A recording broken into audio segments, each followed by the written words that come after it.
Hello! Hello! Welcome to Saturday Afternoon Adventures. I am Robot Spacer. I am unsecretcrush. And we're here to play King's Quest IV, The Perils of Rosella? Mm-hmm.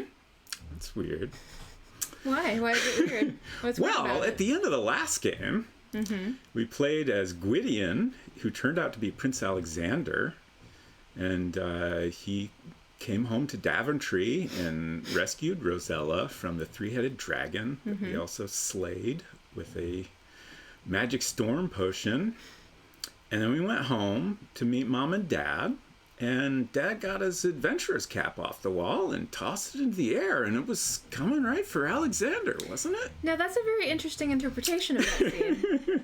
What makes you think that it was headed for Alexander specifically? I mean, that just looked like the arc it was following. And, you know, we have proven ourselves as a worthy adventurer, have we not, as Alexander? I suppose so. We should say hello to the people. Hello, Eden Waith, the Flaming V, Valis, good to see you all. Hello. Hope you're doing well today. Eden Waith says, good old copy protection. The AGI version had a fun little way to bypass that, but this is the SCI version, so that won't work. There's even a fun little Easter egg with the AGI version if you tried to cheat the system. Yeah, if I remember correctly from what I read the other day, you press like Control D or something, and it would bring up a picture of a pirate and a little message, and then I think you type the word pirate, and then it would take you straight to the game. Fascinating. I was also reading that the initial SCI version also had a similar cheat where you could type Bobalu, B-O-B-L-A-L-U. I'm sorry I'm giving out hacks on stream. I hope that I mean, you can't get that version anymore, so but this version does not have any hacks, so we have this is the version from GOG, which comes with a little sheet because it doesn't have the full manual. It comes with a little PDF version that has like a table of all the words sorted by page and paragraph and sentence number.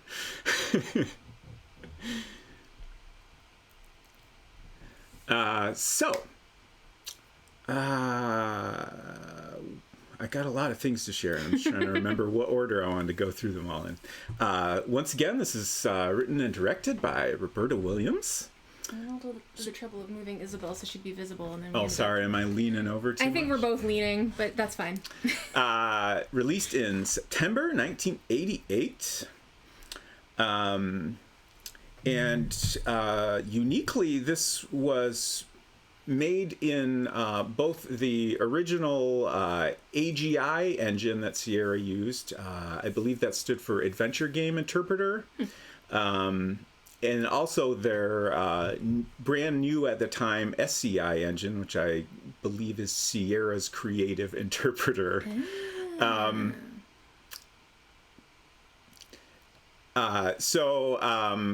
As far as I understand, basically they wanted to do two versions, partly in case any problems arose with the SCI version, so that wouldn't hold up the release if that became a concern.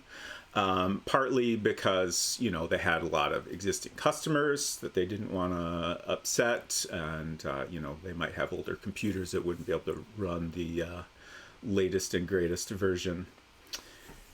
Eden Waite says, in an interview with Al Lowe, to ensure they got King's Quest IV released in September 1988, they released it on September 31st. They needed an extra day in September. But that doesn't exist. That's fascinating. That's not real. What? What does that mean in practical terms? Also, hello, David Alexander and Culinary Disaster. Good to see you both. I wanted to show, I'm going to switch over here. Found this nice little tweet here comparing the two versions. So this is the AGI version. And you can see it's fairly similar in appearance to the first few games. Basically, it's the same resolution. definitely a lot fancier with the graphics than, kind of each one got a little bit more detailed in the graphics. And then here is the SCI version, which you can see has a bit more pixels to work with. So there's certain areas where it especially stands out, like this little shield on the wall I noticed on the left side. You can tell a lot more what it's trying to represent. You get more detail in the characters and stuff like that.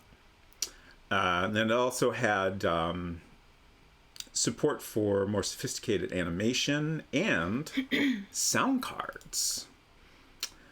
Here's another example of the AGI version of King's Quest IV, and then the same screen in the SCI version. I think in these tweets, the AGI version is actually squished a little bit from how it was meant to be presented in the game. But you can see the difference in detail there.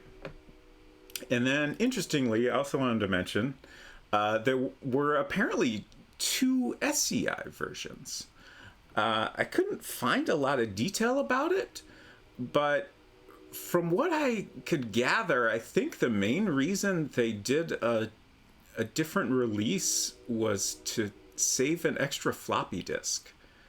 The re-release in 1989 had one less floppy disk, and they made some pretty notable changes to the backgrounds. Like this one here, you can't tell too much, like this bush in the background. On the left side, in the original release, you can see some green in there, whereas in the re-release, it's all black. But then there's other screens, like in the original release, this tree in the upper left has more detail than on the right side. Here, a bunch of trees have been replaced with, like, in some regards, it almost seems like they're adding more depth here. Right. But from what I've read, it seems like it's probably done to, reduce the amount of detail so it takes up less disk space.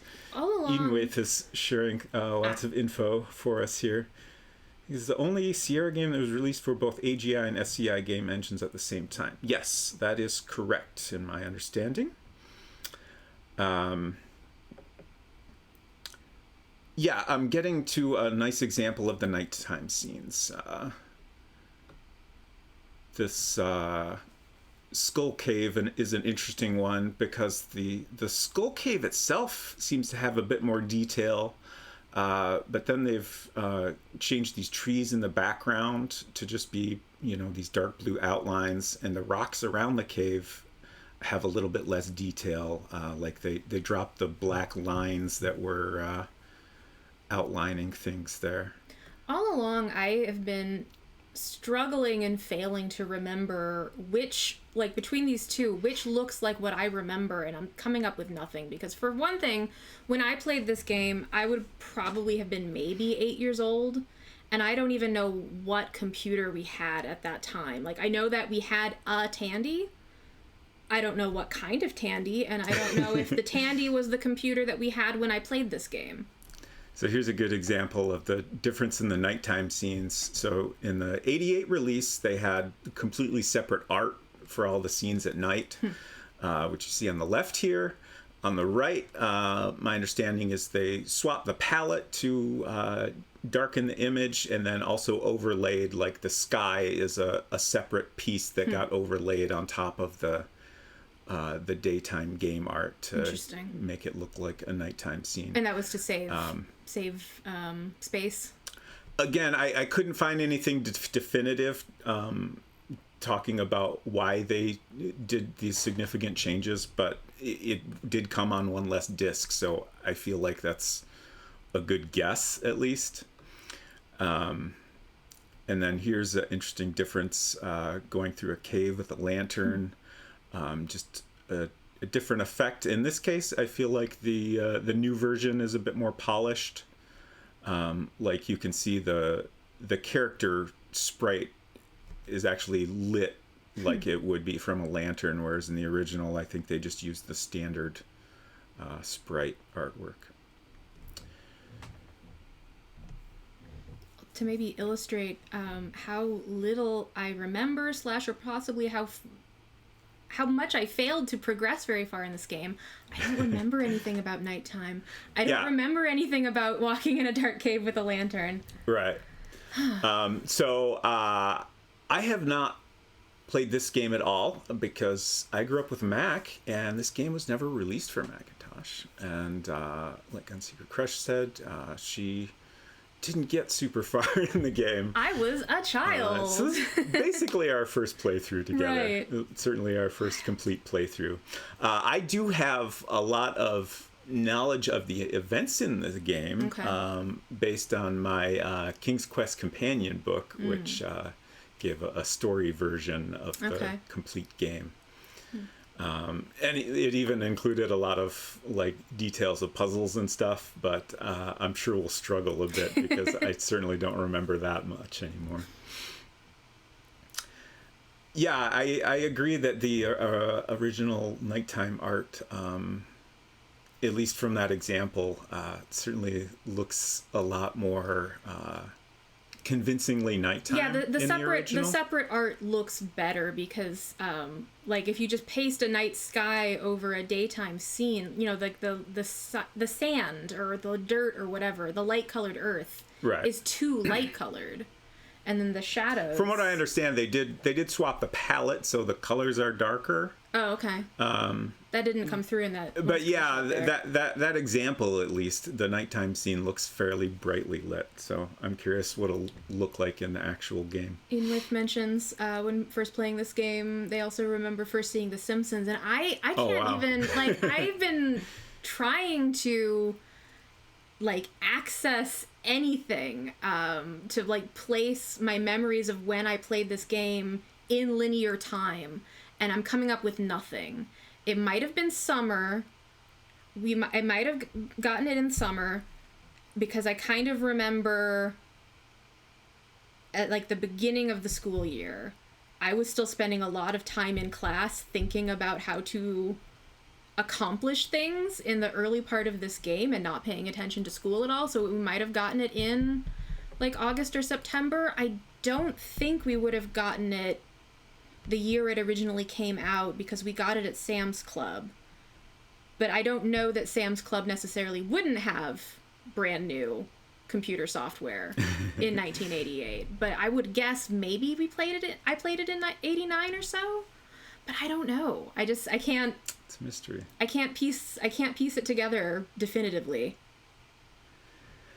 Edenwaith asks, what version of the King's Quest Companion do you have? I have the second edition. I originally had the first and second. I think at some point I think at some point I must have sold my first edition copy just because, you know, this has everything plus, I think, King's Quest V they added. And also the remake of King's Quest 1. So this has everything the first edition had plus more, and I had too much stuff, and I had to get rid of some. I regret it a little bit now, but I'm glad I at least still have this one.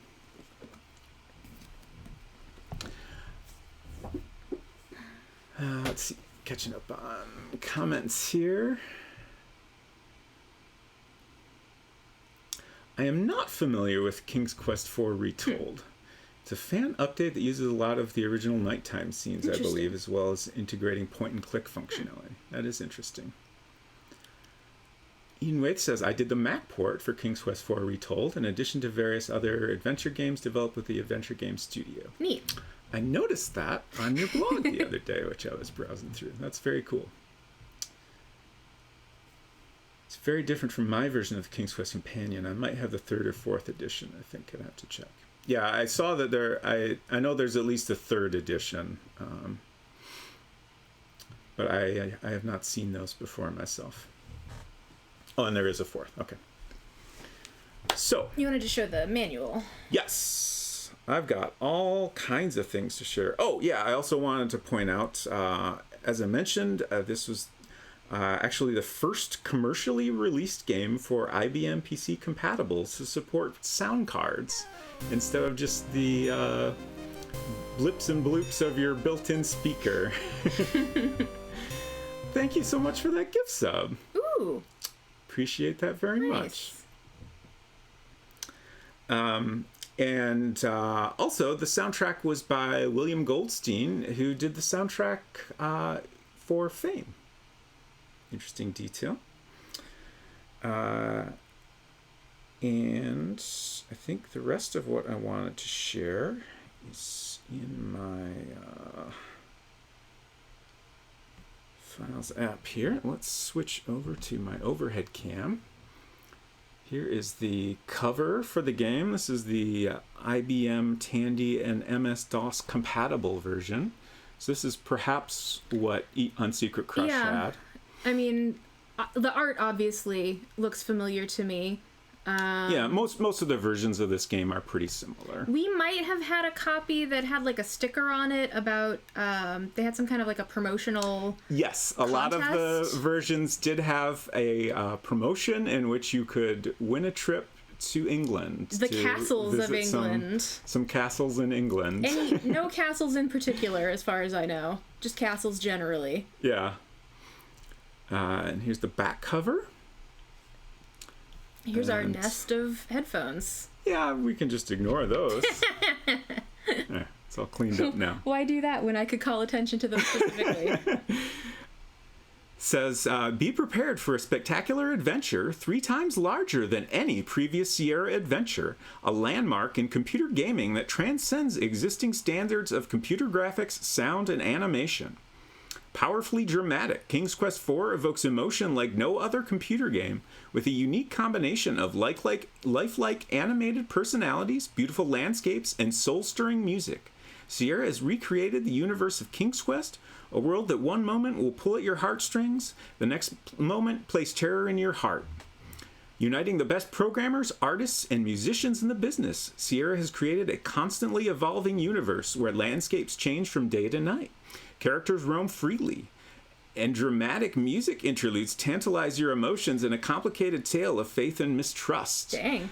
The characters roam freely is interesting. I missed that when I was reading over this before. In the previous games, any characters you came across just kind of randomly popped up when you entered the scene that they belonged to. Okay. It sounds like this one, they're actually going from screen to screen, which is honestly a little terrifying. Your quest begins with a full-length cartoon and proceeds to plunge you into a fantasy world of mystery, intrigue, and enough plot twists to confound even the most dedicated adventurer.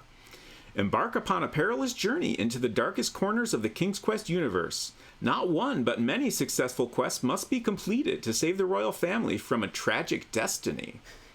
With a surprise introduction and an equally unexpected conclusion, plot twists abound as you strive to discover the mysteries of a strange land, overcome its hostile inhabitants, and reveal the secrets hidden therein.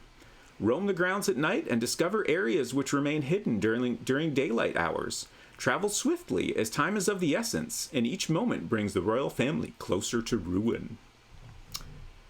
And at the bottom we have a list of features. I cannot possibly have played very much of this game. There's no way. Over 3.0 megabytes of computer code, the largest computer game ever produced. A full-length cartoon introduction to the game, approximately 10 minutes running time. Complete day and night cycle. Several mini-quests to complete before the final quest can be finished. Supports keyboard, mouse, and joystick. 40 minutes of original music composed and performed by William Goldstein, famed television series, Hello Again, a touchstone film, Switched on Classics, a top record album.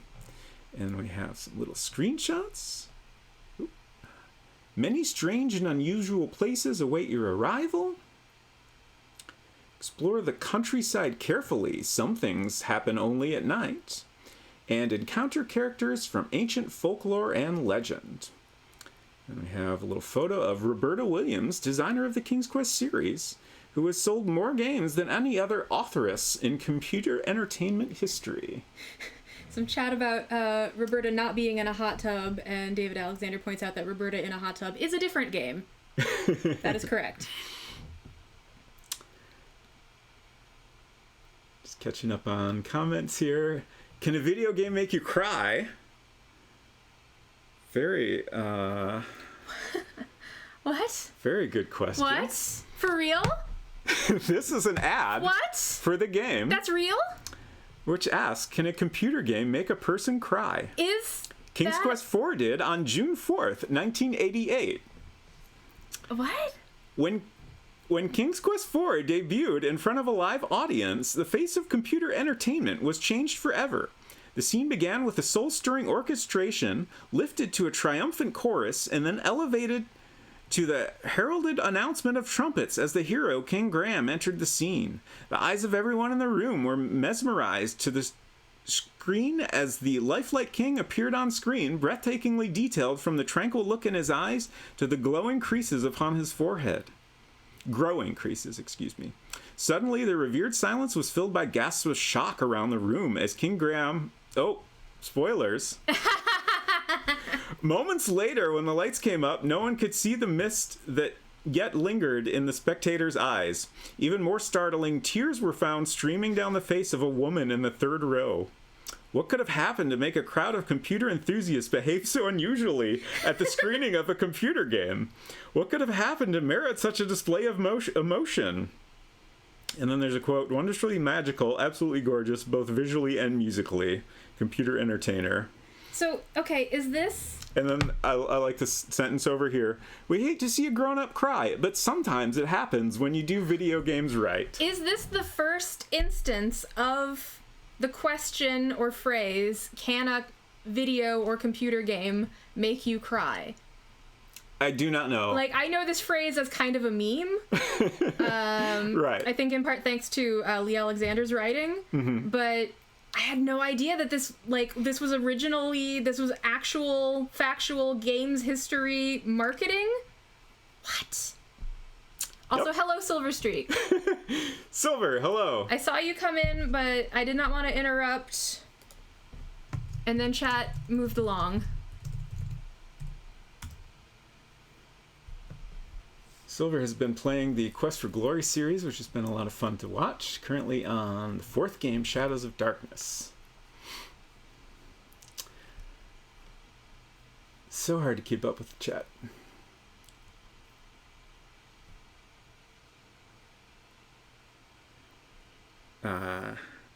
So let's see, what else did I have to share? I think the next thing before we get into the game itself is the manual. Now the GOG version unfortunately comes with a little kind of abridged manual that was taken from the King's Quest collection that was later released. But fortunately, SierraGamers.com has a nice PDF of the original manual, which is much nicer for showing on screen. And I will now read Did you know that you have chat The scrolled Legend up? of King's Quest.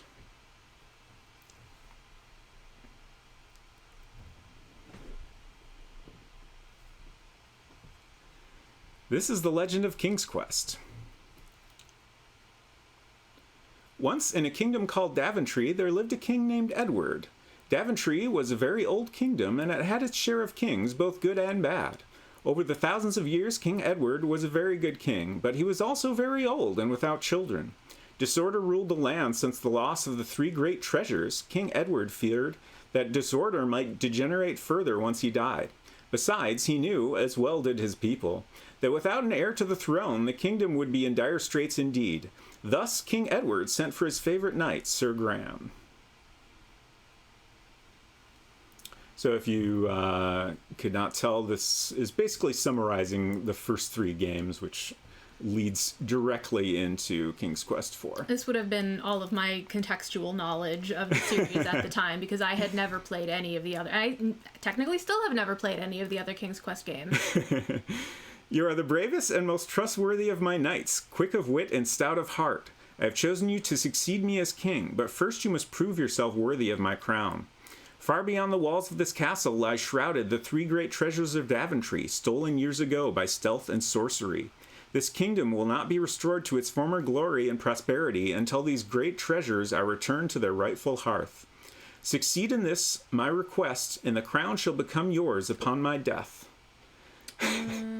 Hey, Hinton. I got it. Okay. I was like, I have my phone out, but I can't mod from my phone. I've met gamers who use context and they're all cowards. Succeed in this, my request, and the crown shall become yours upon my death. Fail, and our once beautiful kingdom will fall into the hands of evil forces who will use the powerful magic of the 3 great treasures against us. May you return victorious, Sir Graham. Thus Sir Graham ventured where most humankind dare not tread, and returned home victorious with the cherished treasures of Daventry, as is chronicled in the tale Quest for the Crown. Now Graham ruled over the land, with the aid of the magic mirror and the other treasures of Daventry. The people of Daventry prospered greatly under the reign of the kindly monarch, but peace and prosperity can become quite dull for valiant kings. Not more than a week after the 3rd anniversary of his appointment to the throne, on the eve of King Edward's death, did King Graham begin to feel the pangs of loneliness. Fate would have it that Graham was standing next to the magic mirror as he pondered his plight. As he glanced toward the mirror, he noticed that the glass had grown inexplicably cloudy. As the mist cleared, Graham beheld the image of the most beautiful maiden he had ever seen. She stood glancing from a window, motionless except for a stray breeze that stirred her hair. A tear fell from one eye and sparkled on her cheek like a diamond on velvet. See how the tears run down her face. Oh, that I were the glove upon the hand that could brush away such sorrow, exclaimed Graham. The king's heart was suddenly intoxicated with longing for this maiden. Indeed, this was the woman who must be his queen. "O mirror wise," said Graham, "I have vowed to make this maiden my bride. Where may I find her?" The mirror clouded once more, and a voice spoke forth. "This is the maiden Valinus. She is from the kingdom of Colima, and is known for her goodness no less than her beauty." The jealous crone Hagatha whisked Valinus away to an enchanted land and imprisoned her in a quartz tower guarded by a ferocious beast. To rescue Valinus, you must travel to the kingdom of Colima, where you may search for the keys which unlock the 3 doors to the enchanted land. As the tale is told, King Graham did indeed find the 3 magic keys, and faced the battles that led to the safe rescue of the beautiful maiden Valinus. The full account of King Graham's search for his bride is chronicled in the tale Romancing the Throne. Do we have any important chat to catch up on?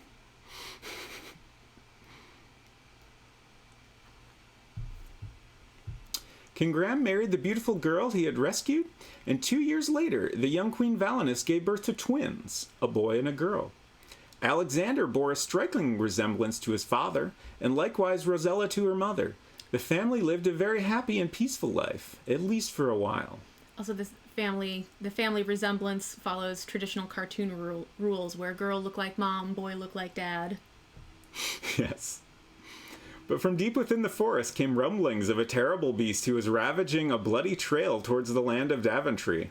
Sightings of dragons had been rare in these tranquil times, and never before in the kingdom of Daventry had one witnessed such a beast as this terrible 3-headed dragon. As the years crept by, the notoriety of the beast grew as great as the destruction it wrought. Soon the whole population of Daventry tremored with the news of the dragon's approach, and each homestead dwelt in terror. Meanwhile, in a land far away lived the malevolent wizard Manannan. Manannan kept a watchful eye upon the kingdoms of the world. With a sardonic grin, he watched as a 3-headed dragon rampaged its way towards Daventry. Manannan's hatred of mankind had intensified with his great age, and his coal-black eyes burned a strange reflection upon the glass of the crystal as he mirthfully watched another human swallowed whole by the vicious beast. Dang. Preferring his solitude, the powerful Manannan was only allowed to be observed by one servant boy, who maintained his house and performed all his menial chores. Of course, Mannanan could have conjured up spirits to do his dirty work, but he much preferred to see the toil and strain of a young mortal suffering under his thrall. Most would call it depravity, but it was fear that fueled the flames of Mannanan's hatred of humanity, a fear instilled by a vision from his prophetic crystal ball. For within its walls of quartz had Mannanan seen his own hideous destruction at the hands of a conquering hero. Time has wrought many changes, and with it much sorrow. The kingdom of Daventry was ravaged by the deplorable dragon, and the young Princess Rosella was abducted. The entire kingdom was overcome by the brutal onslaught of the beast, and though forewarned, found themselves helpless to defend against its supernatural strength. Much weeping and wailing was heard throughout the land. Even with its power of prophecy, the magic mirror could provide no answers, not even a clue, for some bearer of black magic had cast a cloud of darkness upon its face. And the wizard watched with eyes of venom. The entire tale of Rosella's rescue, the wizard's downfall, and the restoration of the royal family are chronicled in the saga To Err is Human. And it's interesting to note that they kind of don't spoil too much of that game, presumably because that was the most recent one, and they wanted people to buy it. Right. So they leave some significant details out there. According to legend, shortly after Rosella's rescue, King Graham decided it was time to pass on his adventurer's cap. I'm just curious if this is going to spoil the introduction or not. Okay, it's not. Gathering in his wife and 2 children, the king offered his a grateful smile upwards, for each member of his family had given him great pride. Gazing down at his grandchildren, he couldn't help but see the glint... Not grandchildren. Children. I don't know where I got grandchildren very from. Far ahead of yourself there, I think. That's much later. Gazing down at his children, he couldn't help but see the glint of spirited valor in their eyes. Knowing the future of his kingdom would rest soundly in the hands of its future heir, he slowly lifted his hands to display the infamous adventurer's cap. And now the commencement of the noblest adventure of all. And we have the usual tips for new adventurers, which I won't bother to read too much of, but there are a couple of interesting differences here. First, we cover how to move around, stay out of danger, save often, be observant, look at stuff, map your progress, which we will definitely be doing. This example map, I think, is a little more detailed than some of the previous ones. There's a note that there is a hungry-looking Tyrannosaurus here at the edge of the lake. This is a fake map for an imaginary game. The jungle has a pterodactyl overhead. And then we have number 5, which is new to this game. A new suggestion. Bring along some help. The land of Tamir can be terrifying at night. You might find it helpful to play along with a friend. Different people come up with different ways to interpret clues, and besides, most adventurers work in teams. Well, maybe that was my problem as a child. Nobody wanted to play this with me. Definitely. Definitely, that would have helped, I think. And then this section is also new. Arm yourself with the proper verbs. King's Quest IV understands a wide variety of verbs, and I'm not going to read these all, but examples are bait, cast, command, detach, frighten, follow, force, jump, kill, kiss, lock, look, undress, play, polish, pet, tickle, untie, wade, wake, wave, wear. Just a large variety of options. And of course we have leave no stone unturned. And then if you're at the end of your rope, you can call the Sierra hint line. Hint raises a very good question. Have your computer call the Sierra bulletin board service. Hint raises a very good point that there is undress as a verb, but not dress. We do have wear. That's true. So... and then they also offer an introductory walkthrough, which I believe is the first time they've done this. They give you some specific commands you can try at the beginning of the game. We don't need that. The computer that I had growing up did not have the capability of calling the BBS. That didn't exist Yeah. in my house until the mid-90s. Yeah, we didn't get a modem until, mid-90s. Okay, I missed so much chat.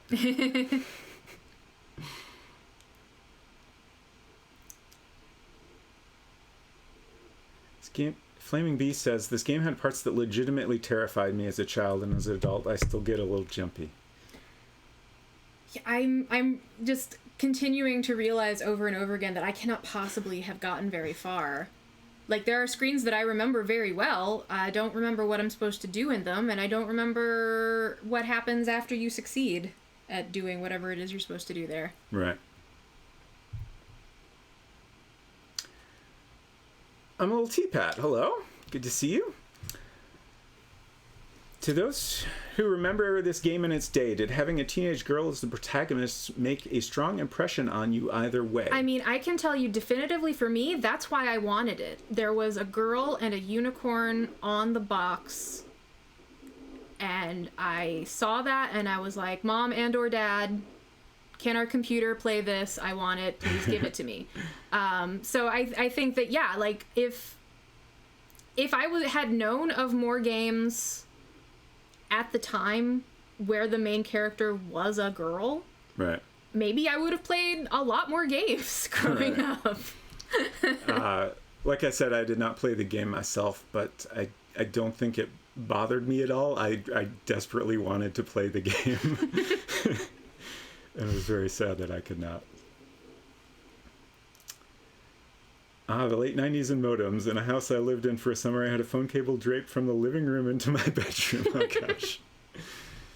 Yeah, we had a separate computer room that was originally my bedroom until I moved into a bigger room. And then my old bedroom was turned into a computer room. So that was... I think we actually had... Yeah... my parents over the years have both done a lot of work from home type stuff, running their own businesses, and I think we had a second line for my mom's business. So we kind of ended up using that for modem stuff. My dad absolutely decided to get a second phone line installed in our house because he got fed up with not being able to take phone calls when somebody was on the internet talking to my X-Men fan fiction friends. Yeah, that was also definitely during the time when my brother and I would have been talking on the phone more. So yeah. I'm sure that was an additional reason to keep a second line. Though, interestingly, my parents didn't want to pay for... tone dialing. So we had pulse dialing for a long time. Actually, I wonder if when we got the modem was when that finally changed. For a long time we had to use old phones that had like a rotary dial on them because touch tone phones wouldn't work. I'm trying to remember now if it was that we got a second phone line for the internet or if we already had a second phone line because my sister was always on the phone. It could go either way. I'm not actually sure which is true. Pat says apparently Sierra was worried it would hurt sales. Yeah, I have a little quote from Roberta Williams that I'm going to read after we watch the intro that has a mention of that she was concerned about that. Flaming Bee says, as a little queer kid, I love that there was a protagonist that wasn't raw, macho, manly muscles. Yeah, absolutely. And Silver Streak says, I think King's Quest IV may have been one of the first times I saw a lady as a hero character other than Samus in Metroid, and probably helped reinforce that all heroes are cool, dude, lady, or otherwise, in young Silver's mind. Yeah. Don't recall thinking it weird or different that the protagonist was female instead of male. Says Eaton Waith. Lots of us had second phone lines. Shall we start the game? I think so. Well, first we need to play musical chairs. Let's watch the intro first. Oh, okay. And then we'll play musical chairs. Okay. Yeah, let's switch first. Okay. Since we got headphones to deal with. Are we gonna make everybody watch us swap chairs? Or? We'll switch into our gaming scene here. Okay. You can enjoy our copy protection screen and our mess of headphone wires. 3 hours later. I know, right? I was also starting to wonder, like, oh, hold on. Can you move your chair so I can... Oh, yeah. Let you get situated first. It gets, like, sunk into the carpet and then excuse not our want to bumping? move. I know that we had a Tandy computer when I was a kid. I don't know what kind of Tandy computer. It came from Radio Shack. This is all of the information that I have retained, and unfortunately my dad is no longer around for me to ask, hey Dad, do you remember what was that computer you bought in the 80s? And perhaps since he bought them, he would remember more. Okay, let's get our headphones yeah. in. Is the fourth word I hope not. I think I hope we're done with that word. What is... Oh, is that the... That's the Rumpelstiltskin thing? Yes. That made me mad? Yes. So we're switching chairs. I don't know if we explained this. We're switching chairs because yes. Today I will be driving. I will be doing video game. And then Robot Spacer will be off to the side in the map drawing zone. This is the map zone over here. So, y'all gotta look away for a second. Take bravest. Okay. I have to click in the game window first. No peeking. No peeking. All right. Do you know if we are supposed to be having sound at this point? Because I'm not hearing anything yet. I don't think there's sound yet. Okay. Okay, now I'm hearing something. Okay. If you need to adjust the volume, you need to hold function while you press the buttons. Okay. So do I need to do anything, or is it just gonna go? We skipped the question, so it's automatically going into the introduction for us. So we're good. Just gonna wait a moment. Turn up it. And then we got a 10-minute introduction animation, which is wild.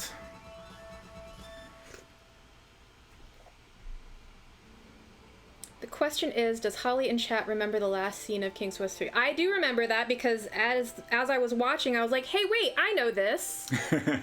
I know what's happening. Look at these guys. Look at these fancy lads.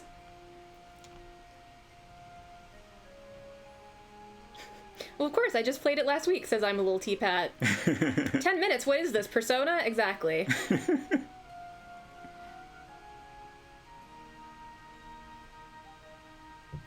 Yeah, Silver, they did that, and then I couldn't even play the next game. Is this automatically... With the return of his long-lost son, Alexander, and the rescue of his daughter, Rosella, from the terrible dragon, old King Graham decides it's time to pass on his adventurer's hat to younger blood.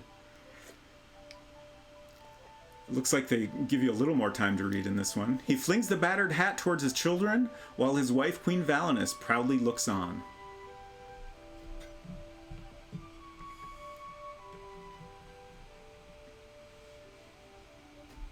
Like it's a bouquet at a Cut wedding. to the end of King's Quest 3. The hat arches. Suddenly, King Graham experiences a terrible squeezing pain in his chest.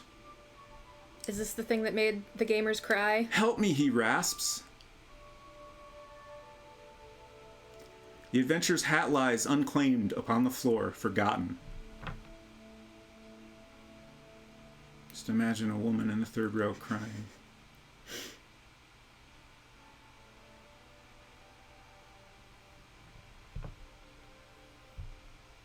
King Graham lies weakly in bed, Father Death hovering near. Grief suddenly overwhelming her, Rosella runs from the room. Oh, Father, she sobs, you're still young. You should have many years ahead of you. Oh, how I wish I could help you, Father. Do you really mean that? A soft voice asks.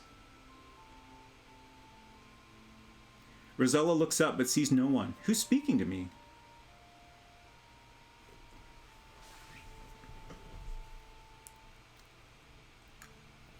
I am, the voice says. Look in the magic mirror.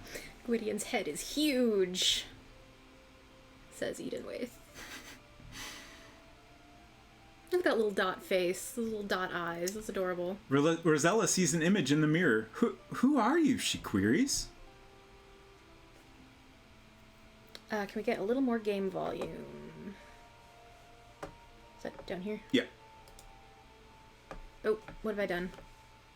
Just click on Safari now. I am the fairy, Genesta. In my land of Tamir, there is a remarkable tree. This tiny tree needs 100 years to bear a single fruit. But this is no ordinary fruit, for if a person were to eat it, they would find that good health and well-being would be theirs for many years.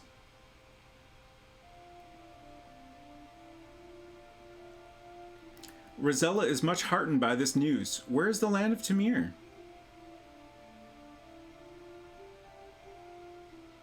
Genesta smiles. Tamir? I can't decide how to say it. Is very far away, but with my magic I can bring you here. I always read it as Tamir. Okay, we'll go with Tamir for now. Rosella senses that there is more to the story, but I suppose there are some problems? Would you turn the game volume up to max? Okay. Again, Genesta smiles. Yes, you are correct, Rosella. If you are willing to come to Tamir, I will explain the situation.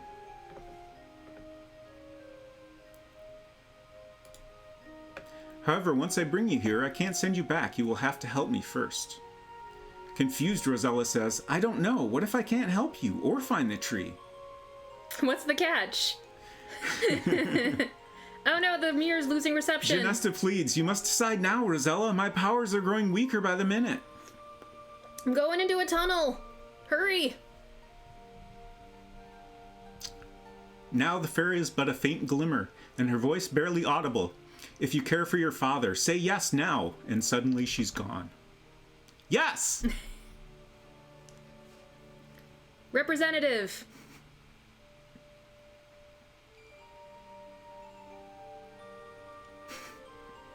She's got two little friends. She does.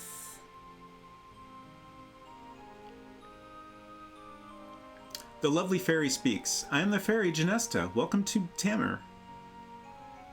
I forgot the pronunciation. Tamir. Tamir. Rosella looks awestruck at the fairy. She is stunningly beautiful, but there is still a certain sadness to her. Finally, Rosella speaks. I know you would like me to help you in some way, but I don't know how I could help a fairy.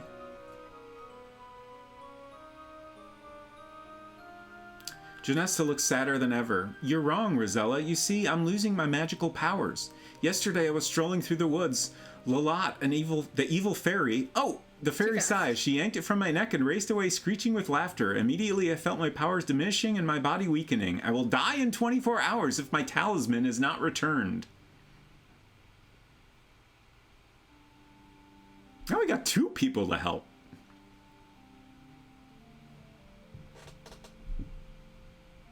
Also, I feel like the first screen didn't Intently, Genesta looks at Rosella. Lolat is very evil and will use the talisman to bring more evil to Tamir. Now I fear it will contaminate my whole country. Further, I cannot send you home without my talisman. Oops. Rosella is unsure what she can do. Meekly, she asks, I want to help you, but how? You can do more than you think, Rosella, Genesta assures her. I believe you will be able to penetrate Lolat's domain.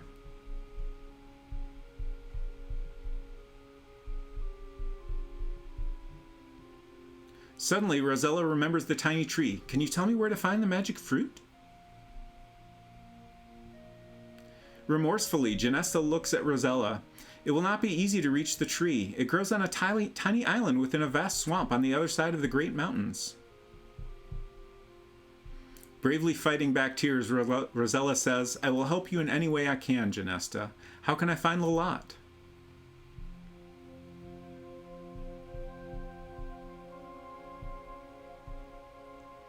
The beautiful fairy points eastward. Lolat's castle overlooks Tamir from the great mountains. I think you've said it different every single time. I have. I'm sorry. Tamir? Tamir. Tamir is what we decided, and you keep saying it the opposite every other looks time. weaker as she says, "There is not much more I can do, Rosella. As it is, it will be difficult for me to fly home again. One thing I must do for you, though. I shall disguise you as a peasant girl so as to not attract attention." Good thinking.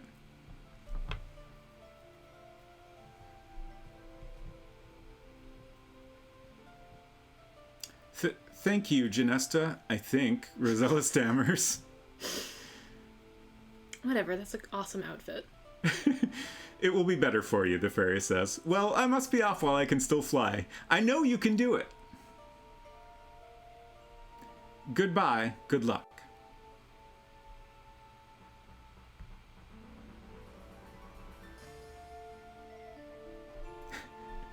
Bat says this is why the Space Quest manual had a pronunciation guide.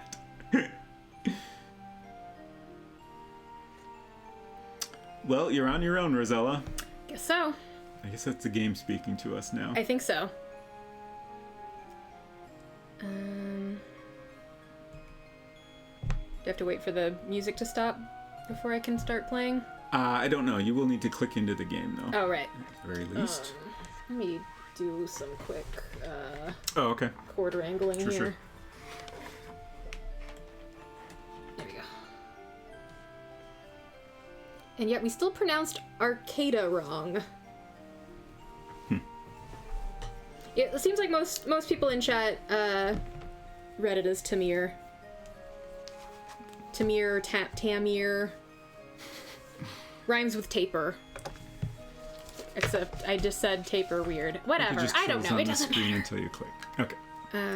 Am I clicked? Did I So, click? we don't need Where? the previous game's maps right now. Set those aside. I'm not getting a cursor in the maybe game. try hitting return. There we go. Okay. Okay, here we go. Now we're in. Now we're in. And now I need to draw. I guess I'm going to start while setting things up. Do you need a little more space? I learned the spoiler that there's some things off to the left, which is actually very helpful. So I know to leave myself some room on the left side. So I'm going to start kind of... We'll go with here. Flaming Bee says, just look at that dithering. Perfection. I agree. Unsecretcrush was not a fan of the dithering. He called me in here into the streaming room and showed me two different screenshots and was like, which one looks better to you? And I chose the one that I thought looked more like what I remembered as a kid. And he was like, okay, you're wrong, actually. And I was like, well, then why did you ask me? I was genuinely just curious. I wasn't looking to help, have help make a decision or anything. Foolishly, I assumed that's why my opinion was sought in the first place. Sure. The reason I asked is because ScumVM has an option to remove the dithering. From what I understand, they basically take the two colors that are used in the dithered areas and calculate the color that's trying to approximate, and then they use that color instead. I'm cold. I think it looks a little weird. Obviously this isn't exactly what you would have seen on a typical CRT back then. So you probably would have had a little bit of blurriness to the screen, kind of blending things a little better than super crisp LCD of today. But I think it looks nicer, and there's some areas where just the ScumVM remove the dithering option just kind of makes certain areas look a little odd, like they would have drawn things a little bit differently, I think, if it had been displayed that way in the game. So, should I walk around? Should I do anything? Do you want me to wait till you're done drawing? Yeah, I should do my job here, and my bad. No, that was me. Okay. I rested my finger on the... How do I get out of here? Escape. Okay.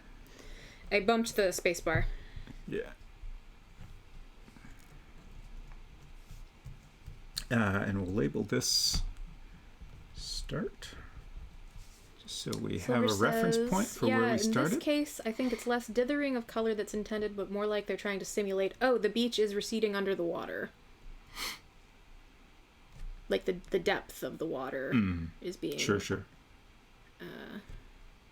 indicated.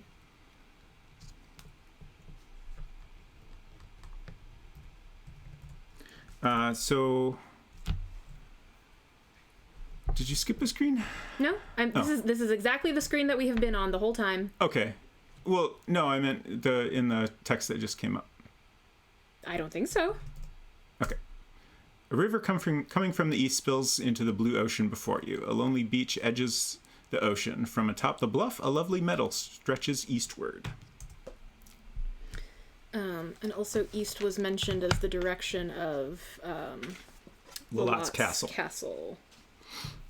Do we have a second pen in here? Oh. Yes.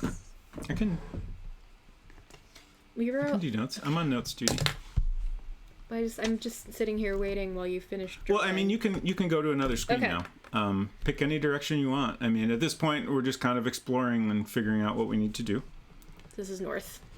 Yes. Edenwaith says. So I assume you were going to write down that Lolot's Castle is to the east. Yeah. Something about mountains. Edenwaith says, for a deep dive on dithering, that's a lot of alliteration, check out different dithering patterns that can be used for 1-bit graphics like on the original Macintosh. The game Return of the Oberdin is fun to just wander around and look at the 1-bit 3D graphics. Yeah, I'm a big fan of that old Mac monochrome dithering look. I mean, that's what I grew up with. So like, it has and there's an element of nostalgia, but also it's just kind of a very interesting pattern that's, looks a bit more like natural, noise or texture than this kind of dithering. Little Teapat says, when I was very young, I didn't understand that north was supposed to be the top of the screen. I thought they expected me to have a compass on hand or something. Oh. I definitely didn't bother with maps when I played this. Yeah, one of my first wistfully I can do the reading if you want, or... Wistfully, you stare out over the ocean, wishing you could go home and see your family again. Unfortunately, reality sets in and you remember your difficult situation. Turning your head, you look eastward toward a meadowland covered with wildflowers and heave a big sigh of sadness. Dang. One of the first adventure games I played was Zork, which is a very complex text adventure. And really, in that one, you had to draw a map. I mean, you didn't have anything to look at. And I wanted to go up to the top of the cliff. Ah. There we go.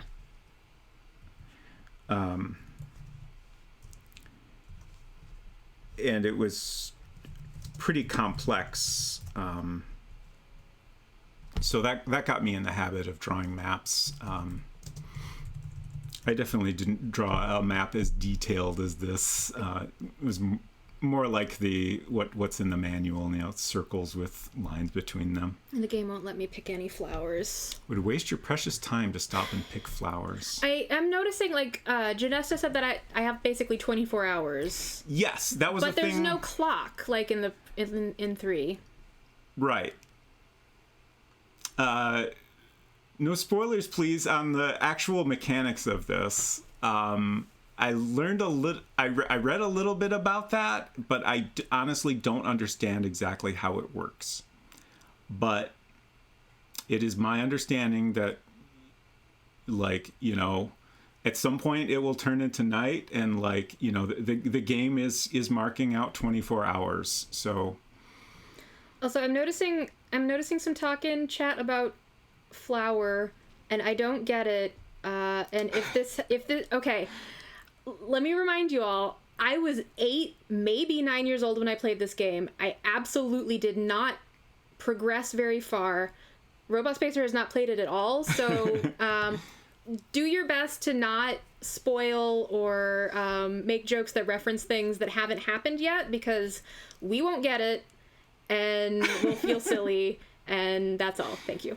This Want Some Rye, Course You Do sounds very familiar. Yeah, is that like a mnemonic for something? But I don't know why.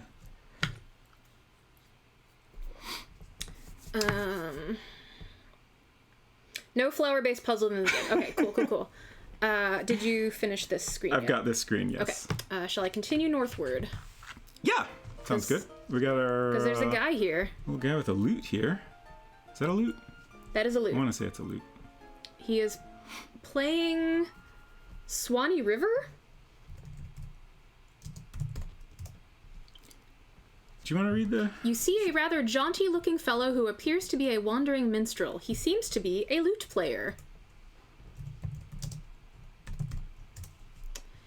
You say hello to the minstrel, who looks at you in surprise. Well, who do we have here? He asks.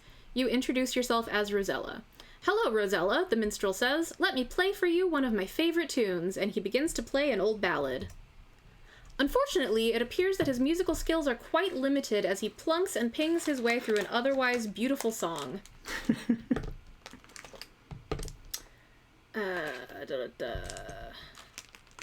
Okay, Silver is saying, I think, that the Want Some Rye is a Zork reference. Oh! Okay. Want Some Rye? That's one of the FMV games, okay, right? And then you pass out from drinking it. I never played Zork. I'd never even heard of Zork until I met this guy. Quickly got eaten by a grue. Want cool medieval instruments? Subscribe to Loot Crate now. Ha ha ha. Yeah, I imagine most people playing Zork very quickly get eaten by a grue. It's kind of hard not to. Part of the learning process.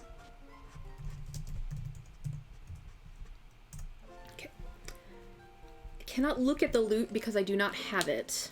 Oh, well, gotta take it from him, I guess.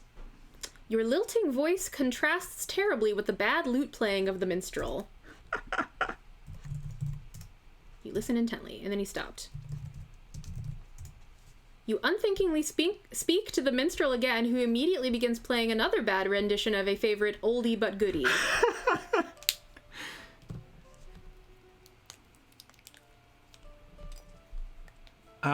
Do we have anything in our inventory to start with?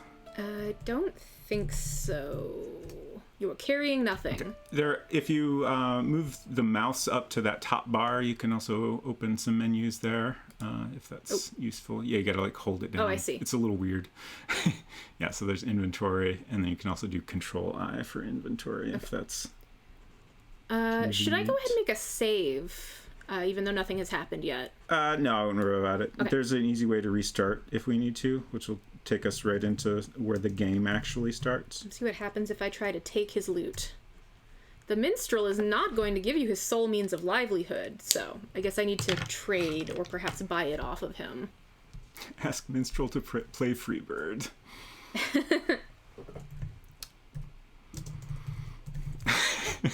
The game does not understand Freebird.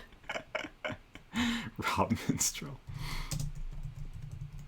Was that one of our verbs? You are not a thievish girl, Rosella. I see. That could get you in more trouble than it's worth. Ooh. I typed kiss. Well, should we keep going north? Yeah, I guess so. I wanted... He didn't tell me his name. But I don't know... You did try talking to him, right? I talked to him twice. Okay. He wanted to know who I was. Did you tell him? I introduced myself as Rosella, and he said, Hello, Rosella, let me play you the lute badly. Okay. A poor fisherman's shanty adorns this part of the coastline. A pier stretches from the house out into the ocean to the west. You see a pretty meadowland off to the east. Graham would have stolen it without hesitation.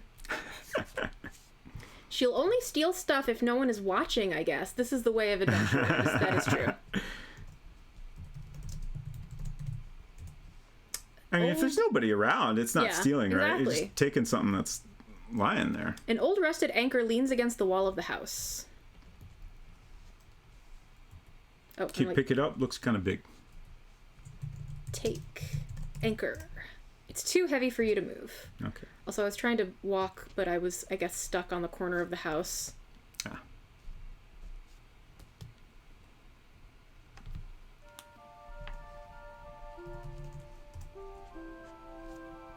You are standing at the end of an old weathered pier. From here to the west, you can see nothing but ocean. You see a grizzled old fisherman on the pier. Apparently, he isn't having any luck today. It's rough. Look, bird. It's just an ordinary seagull. Look, barrel. There's nothing of interest in the wooden barrel. Oh, he's leaving. Talk man. You say a few words to the old fisherman. However, he must have other things on his mind as he seems to ignore you. And then he just passes me by. I guess if the pier is weathered, it would become more grayish. Yeah, it makes sense. Should I go inside or should I continue going north? I feel like we might be getting close to the point where it starts looping. Yeah, I think so. Why don't we continue on to... Oh, there's this screen that has that weird... Yeah, this blob. thing in the upper right. To me, it looks like a person lying on their back. I thought it looked like a very distant building. Maybe a robot lying on its back, honestly. It looks like it's supposed to be something, but then if you go north, it just kind of disappears, or maybe it's just a bush. I don't know. It's weird. So I think the screen beyond this is the starting screen. Yeah, can you go north and confirm that for me? Yes. Okay. So this screen I'm going to add down below here. I looked at myself and it says you see a poor but beautiful peasant girl. Are you really poor though? What? Why in the world? Why? What? What is bullying about Alaska? Automod? What? That's even? bizarre. What even? I've seen Automod do some weird things, but flagging Alaska is right at the top. Makes none sense whatsoever. I don't know if whoops, I forgot to click back in. I forgot to look in this area. A narrow strip of beach borders a vast ocean which stretches off to the west. A pretty green meadow dotted with bunches of wildflowers goes to the east. Automod hates Alaska. It was Alaska. Apparently Alaska has something... Automod thinks the word Alaska is bullying somehow. Automod thinks it's rude to tell someone they're from Alaska. Now I'm inclined to make more Alaska references just to test. Well, we approved it, so I think it will have learned now that we are okay with talking about and referencing the state of Alaska. All right, so what you want to do now? I guess we'll go into the fisherman's house. Sounds good. Don't know what that's going to accomplish, but we'll give that a shot. We'll see what's going on there. I gotta get out my red marker to color that little You're not close enough. chimney. What isn't there a yes, F3. Yeah, which you should be able to just hit okay. F3 the way I have the keyboard set up. Okay. You knock loudly on the shanty door. A woman's voice answers, "Just come on in."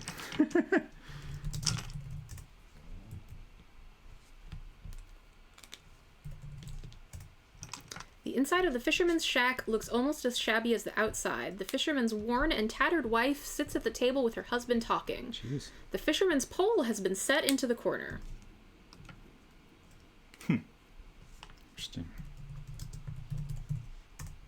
At least the stove keeps it warm in here. Look, fish. You see a large fish hanging on the wall.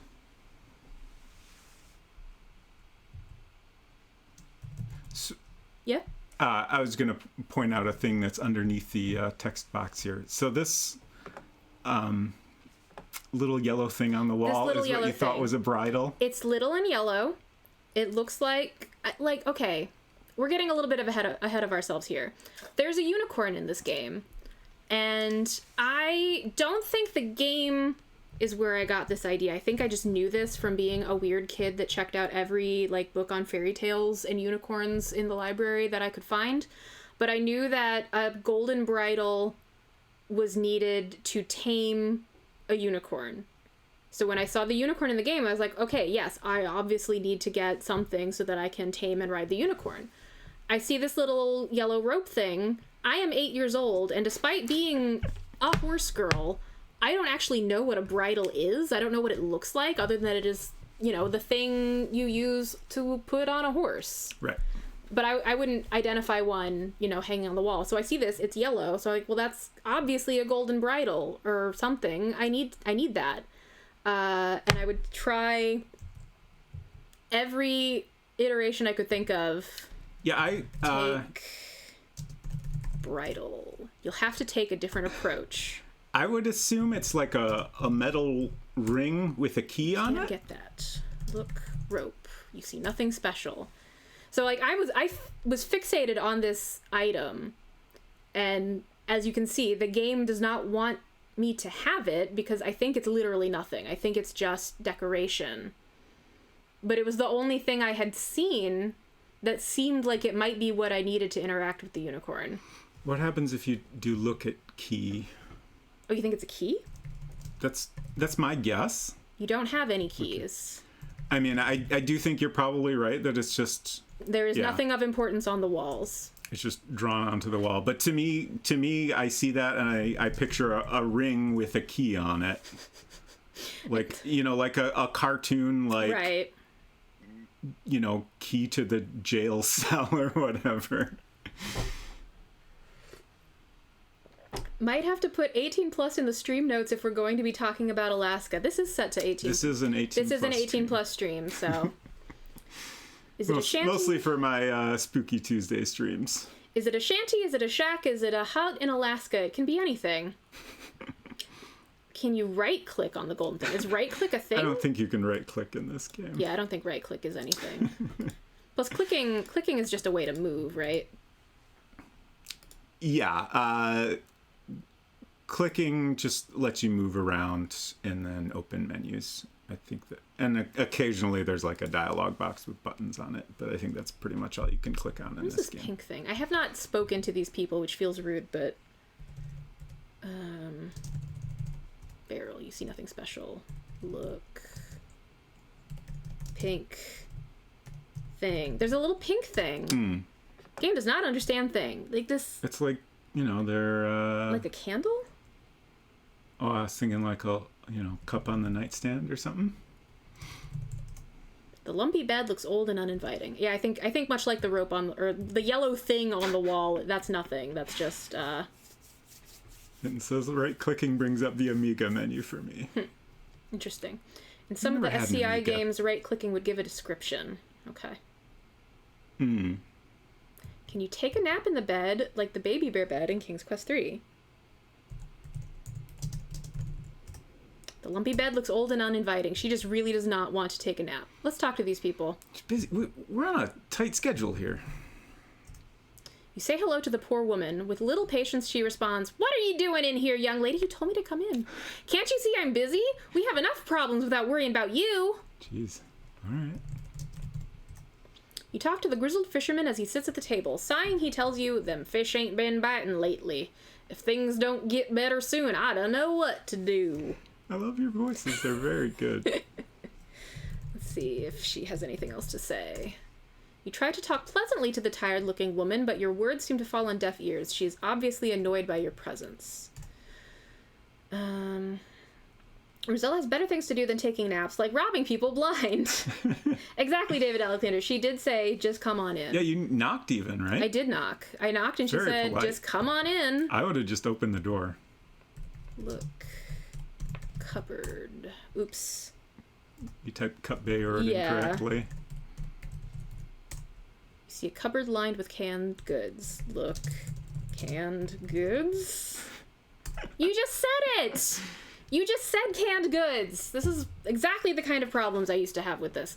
Also, there's there's like a white lump. I am getting bogged down in the little details that I think are just meant to make this look, nice and homey. And thinking like, well, what is that? That's got to be something. But there's too much detail in this game. Exactly. Where do they get their canned goods? That's a very good question. I mean, she could can them herself. Shall we begin to go east? Character spread actually larger indoors? I think it was. I don't know. It's fine. You don't have to check. Okay. Welcome to Pixel Quest. Yep. Indeed. To Mirror Mart. I guess we gotta pick another direction now. Which way do you want to go? I'm going to start from here, which is... Right here. There. Okay. And I'm going to go east. Okay. Here we have a meadow. Okay. Very nice. You are surrounded by beautiful wildflowers in this luscious green meadowland. Look, rock. Scattered rocks lie among the wildflowers of the meadow. Look, tree. You see very few trees. Really? I see a whole bunch on the right. I mean, you know, compared to other places, there are perhaps very few trees. I guess. Edenwaith says, yes, the characters are larger in certain scenes, especially indoors. I'm just gonna... That's a nice detail. Look at various things while you're drawing. The sky is nice and blue. Look. Cloud. Billowy clouds float serenely in the blue sky. I think I'm good now if you want to continue. You can also just look at different stuff, though, if you want. This game does not understand think. I thought I would see... Oh, no, it does. I thought I would check in with Rosella and see how she's feeling about things, but... okay. Seems good. Rosella has no thoughts. Should I go north or should I continue going east? North?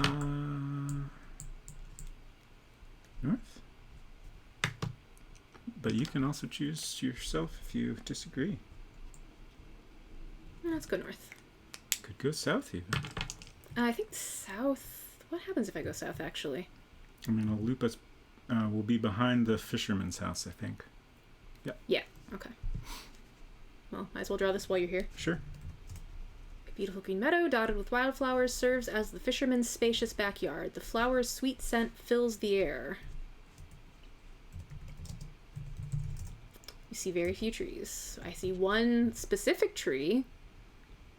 Is there anything notable about said tree, is what I want to know.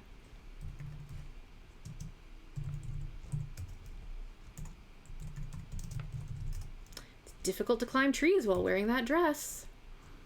What? I mean, Janessa should have gave us more flexible clothing. My exploration rules in games and life are down equals town, and if in doubt, go left. Okay, you said that, Hinton. Let's see what happens. Not in front of the game players. Cheeky. You done with that screen? This game also does a joke if you type a swear. Oh, really? Yeah. Oh, this is different. Which way did you go? I went... South? South, yes. Scent of wildflowers fills the air in the lovely green meadow. There's just so much talk of wildflowers, and yet it will not let me have them. It's an interesting stump. You should Indeed. check out that stump. I will.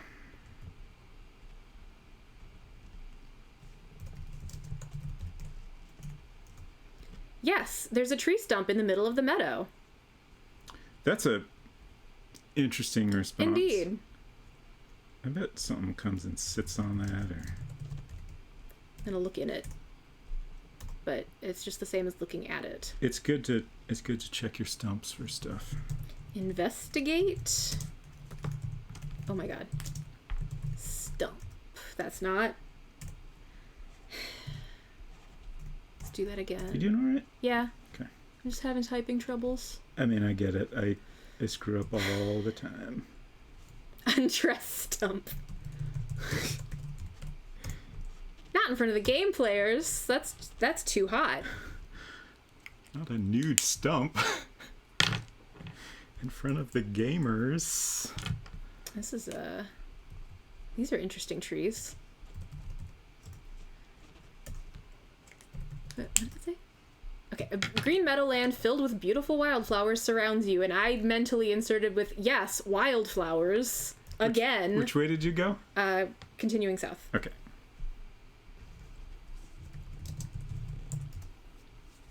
And again, I see very few trees, and yet this is objectively the most trees I have seen in any particular Any particular screen so It's far? an interesting variety of trees. Mm-hmm. Huh. Typed shake tree and it says try another way to say that. That's a weird thing to say. Indeed. But I can't think of another way to say that. How else would you say that?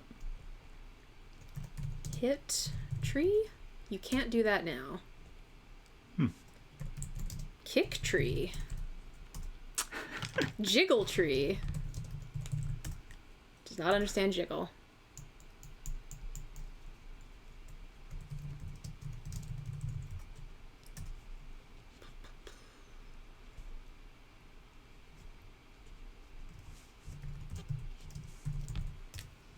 Scattered rocks lie among the wildflowers.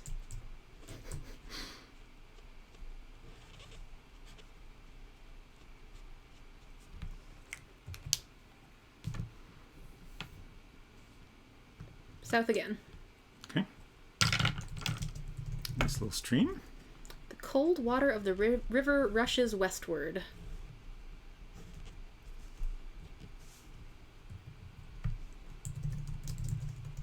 Drink water. Ah, it tastes good. Oh. Honestly, I'm surprised it let you do that. Thought it'd be like, Rosella's not thirsty right now. It says I have no reason to carry water when I tried take water. Huh. I mean, it seems useful. I feel like surely there's a lot of things you could pick up in this game that make far less sense than some water. I'm just gonna quickly go west and make sure that there's not... Okay, yeah, that's the starting bit. Good. I think that this is the screen where a unicorn sometimes appears. I believe you are correct. Although I think it can also appear on other screens. Yeah. Which makes sense. Oh. This is... Oh, you're right here. Right? Oh, yeah, we've been here before. Right. You see a lively creature who is at the same time both man and goat. He is a satyr, and his name is Pan. He seems to be greatly enjoying his flute music.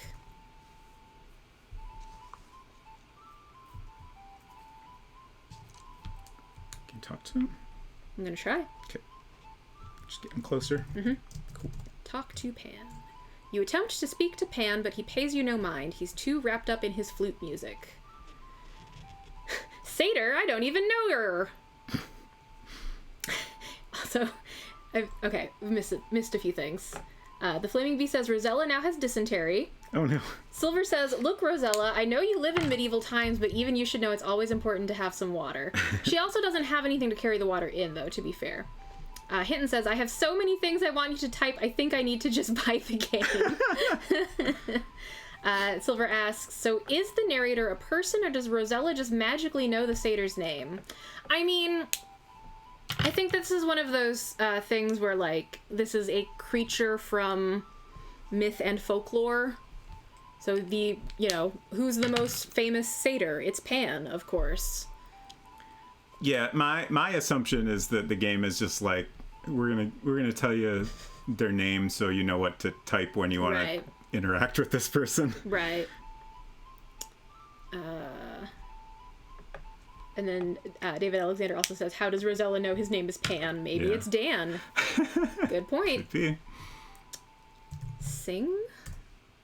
You hum along with Pan, but he doesn't pay any attention. Aww. Dance. You couldn't keep up with him, Rosella. Is that Peter Pan? Also, Hinton says, I would have said Mr. Tumnus. Yeah, I don't know if I would have read any of the Narnia books at this point. Also he left.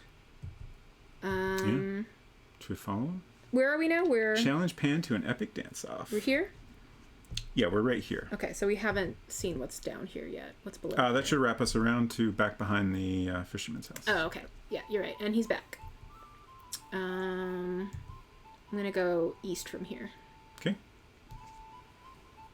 Also, That's cool. We've not been playing for very long. There are windows covering the part of the stream manager that would tell me how long the stream has been live, but I was wondering if we ought to take a break soon. You can also look down here. Oh, that's handy. Okay. 1 hour and 35 minutes. Probably the first hour of which was just talking about stuff. Yeah. I'm mostly asking about taking a break because my fingies is cold, and I want to go get my gamer's gloves. Yeah, sure. Let me just finish drawing this screen, and then I'll do that. Look and get a description of this area. Okay. The beautiful pool with its elegant marble columns has a wonderful setting in these woods. The water looks so cool and inviting, you're almost tempted to jump in. Almost. Don't you tell me what I'm almost tempted to do, game. Oh! Okay. I just walked forward and I guess kind of tripped. I'm gonna inspect the water. Beautiful pool is lined with tall marble columns. Don't go in the pool, Rosella. There's probably pee in it. Huh.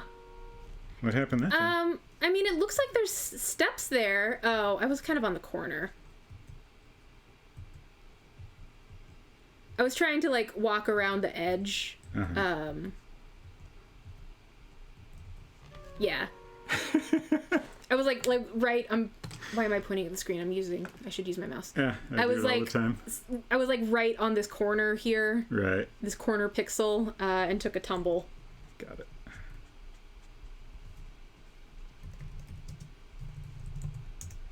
Trees are numerous in these woods.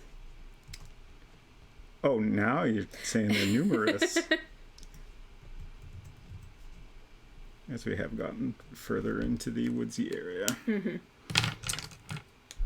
So when you're done with that, we will take a break. Is that correct? Yes. I figure we might as well hang out on this screen since it's picturesque. Yeah, it's a nice view.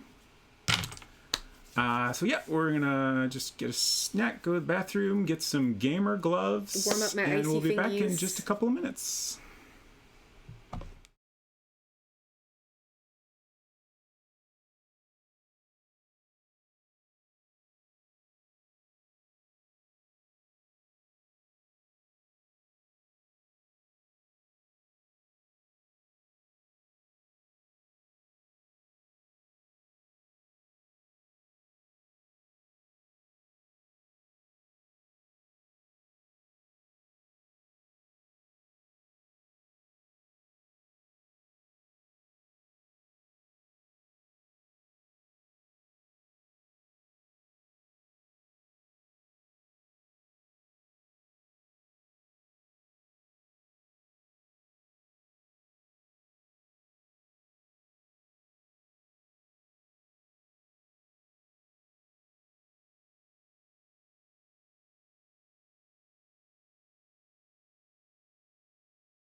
Okay.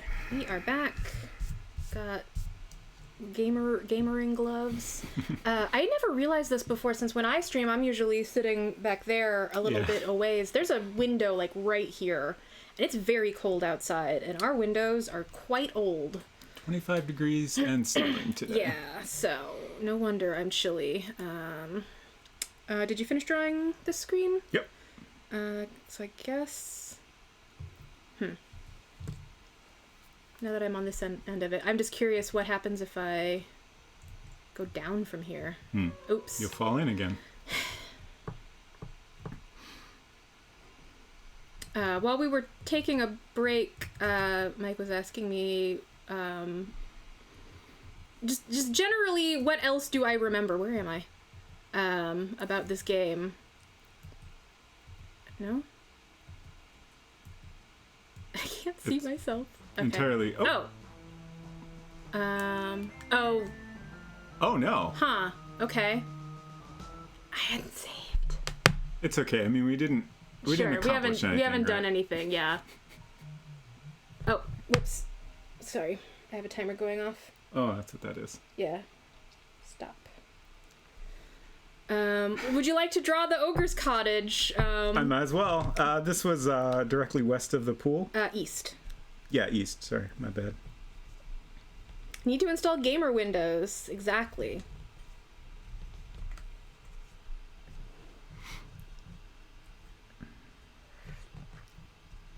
Or maybe we could somehow, I don't know.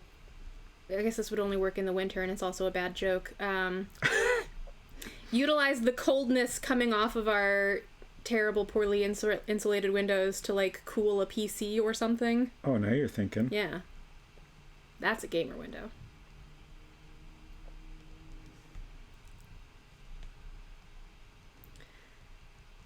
Anyway, I think I was in the middle of talking about the things that I remember, one of which was that there's some sort of creature that will get you. And then you got got. And then I got got because I can't see myself. Presumably, once again, I'm pointing at the screen instead of using my mouse.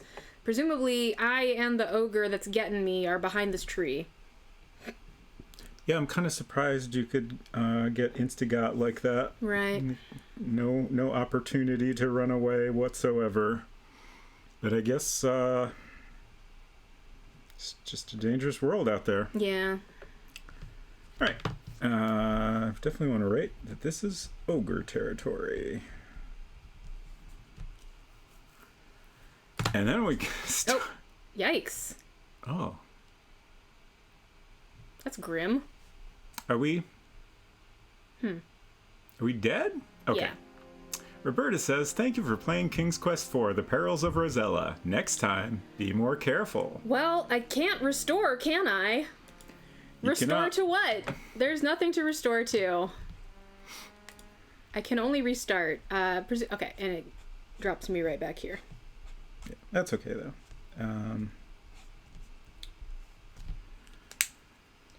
Well, where do you want to try next?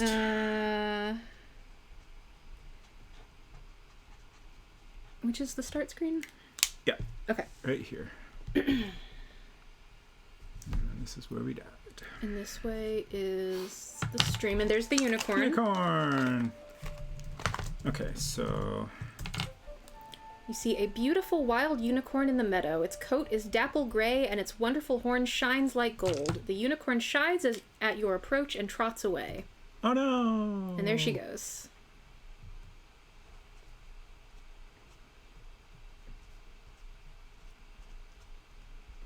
Let's follow.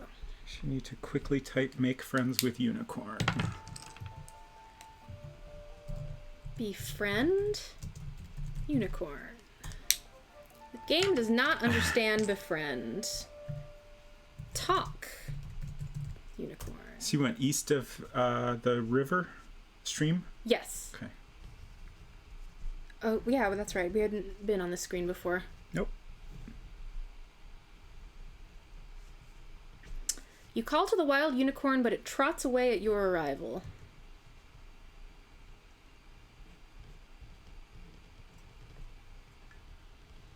It's a cool tree. You are wandering through a thick wood. You hear birds chirping from the many trees. The trees are numerous in these woods. Okay.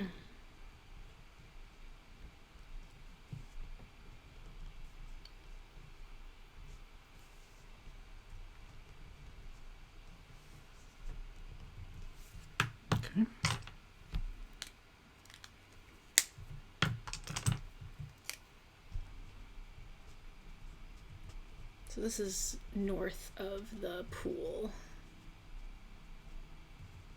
Yeah.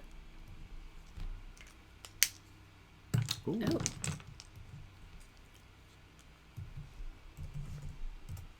You see a crude mine shaft in the midst of this forest of pine trees.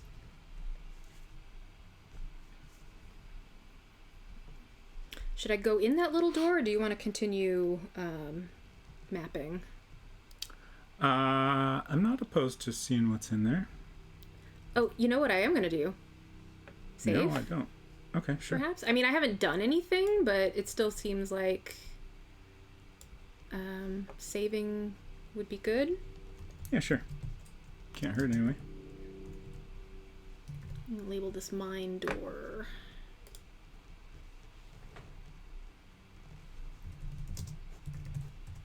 The door is wide open.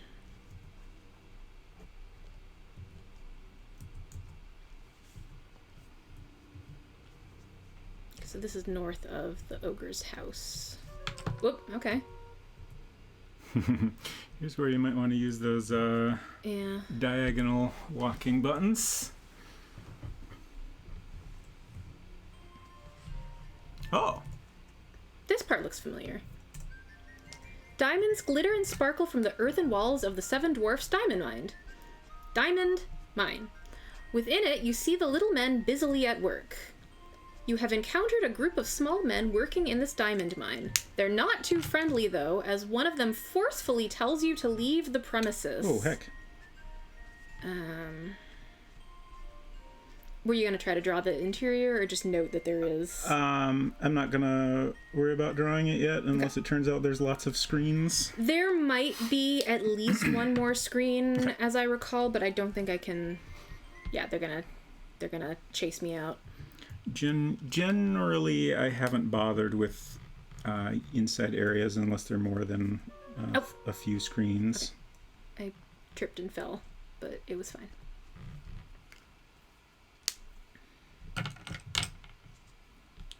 Are you done with this one? Yeah. Starting to look a little bit spooky. Mm-hmm, mm-hmm. You are roaming through a dense forest. Sounds safe.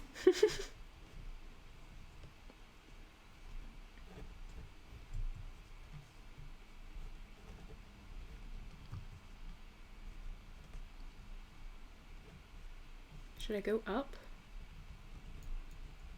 I don't know.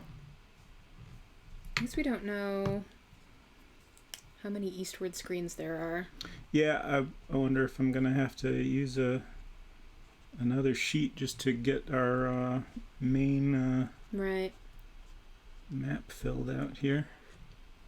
I mean, this game is what, 3.0 megabytes?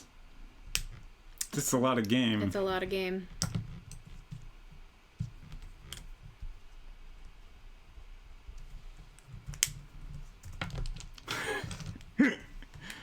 I guess I'm a little curious what you get to if you keep going east. Okay. I'm just trying out the various senses while I wait for you to finish drawing. Can you lick? Did you try that? Try taste? This game does not understand lick. Taste, that would not taste good, except I did not specify what I wanted to taste. There's nothing around you that would taste good. Everything around you would taste awful.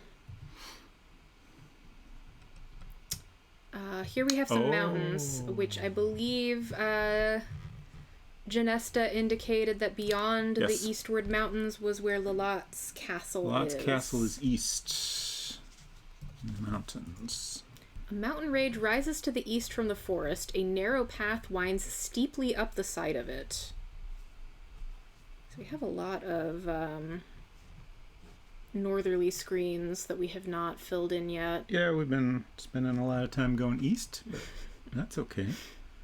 Gotta explore somehow.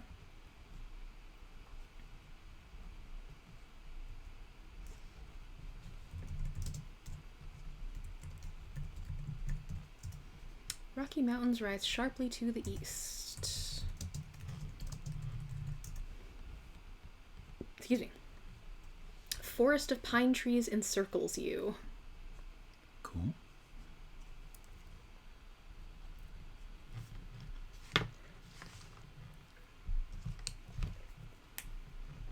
So, where do you want to go from here?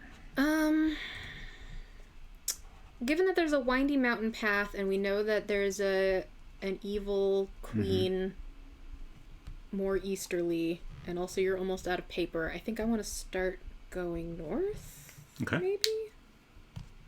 Maybe go north from here and then make our way back towards the area that we know. Sure. What is this? Is this a hole? No, that's just that's just like a branch in the ground. Like a root sticking up. Ooh. Oh. You see a beautiful waterfall cascading down the mountain into a deep blue pool. From the pool, a river courses westward. Around you, a dense forest closes in. Okay, so is this the... There's a crow. Oh, look at it. Oh, thank you, game, for pausing when you type. The raven doesn't look to be a friendly bird at all. Okay. Yeah, I want to say that that's maybe... This is north of the path, This is north of the path, yes. I want to say that maybe the raven is a minion of Lalot. Oh, no. And then it flew off to the west. Okay. Yeah, it's a good-ass waterfall.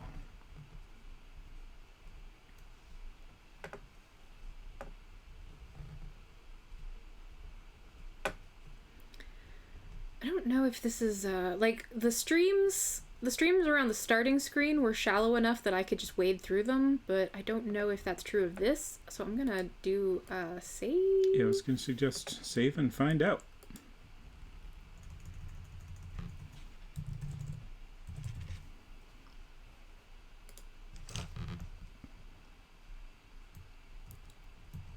I'm gonna be a little bit cowardly and start from over here. Okay.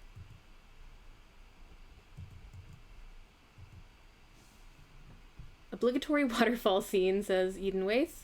Hinton says, I wonder why more of these old adventure games don't have Twitch integration. Okay, so it is deep enough to swim here. Oh, okay, cool.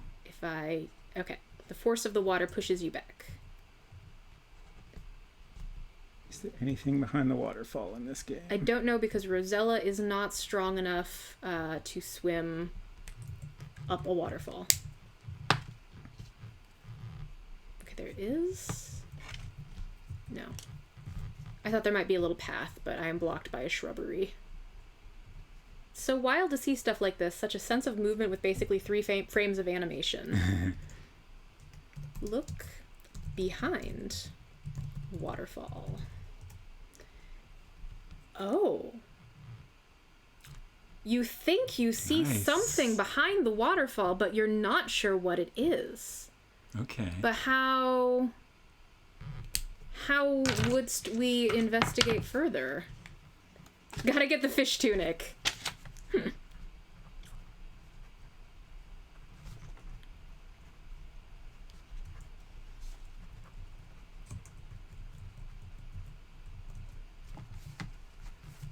Get thing behind waterfall. Game does not understand thing. Oh. Seduce hot fish prince. So sorry about all the camera wiggling. My leg is like... This is a very small desk that we are currently cramped around. It's extremely cramped. It's cramped for one person, if we're being honest. Yeah. I mean, I call it a desk. It's an IKEA compact folding dining table that was originally purchased to be like a sewing and crafting table for me that could be like collapsed and made small when not needed. So yeah, And now it's our streaming desk. It's got this, like, the sides fold down. So it's got these supports that come out diagonally, and it's going to give you a lot of leg space under there. The way we have it arranged, there's like a is this interesting? Is us describing our table interesting? Is it the Nordstrom model? It's called Nord something. Yeah. But it's got like drawers in the center, and then the table leaves are gate leg style. And the way we have it arranged in this room, we wanted the drawers to be against the wall. But that means that we have to sit in the position where the gate leg is hinged right here. So like the post is just right there. Like I can sort of like kick my feet onto the other side of the support post, but I am constantly kicking it. Anyway, I can't swim up to the waterfall, and there's no path to climb up, so I am... what happens if you try climbing the rocks there? I mean... You don't like to climb rocks. Rosella can't or won't climb anything. Like, she's never... I can't do that in a dress. Right, every time... I don't like that. Every other time I've tried to climb, it's said, oh, you couldn't possibly do that in a dress, and now it's just that she doesn't like it. Come on, Rosella, you're an adventurer now. Silver says, Kia and I are going to get it as a small dining table since we almost never eat at a table or anything. And though it'd be nice to have one every once in a while, then we can move it out of the way. It's a good, compact, occasional use piece of furniture. It is not a good streaming desk. Especially when you have at least not if you needed cameras mounted to it and stuff. It's at least not a good streaming desk if you need it to be oriented, drawers on your right, and then you sit. Yeah, this is boring. Whatever. We have a good replacement IKEA table picked out that should be a good streaming desk, but apparently IKEAs around here are all out of legs. They ain't got no legs left, so we gotta wait till those come back in stock. I'm wondering which side of the river I want to be on, if that makes a difference. I would stick on that side and then go west from here. Does that seem good? Yeah. That was kind of our plan, was to make our way back, right? Yeah. Okay. What's that? Also, where am I? Oh. There I am. Oh, I think I've seen a screenshot of that. Oh? Yeah, it looked pretty cool in the screenshot. Interesting. You are walking through a forest thick with pine trees. A nearby river rushes westward from the distant mountain range. In the distance, you see a large house. Can I look at the house from here? It's too far in the distance to see it clearly. Okay. Cold water of the river rushes westward. If I remember later, I'll link you some good compact collapsible streaming stations. Cool.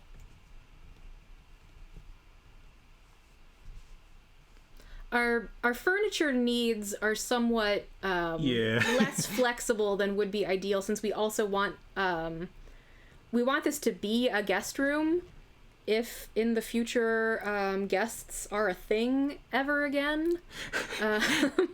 So like we want it to be able to be out of the way as much as possible if we ever had a guest staying over. But yeah, certainly a compact or collapsible is worth taking a look at.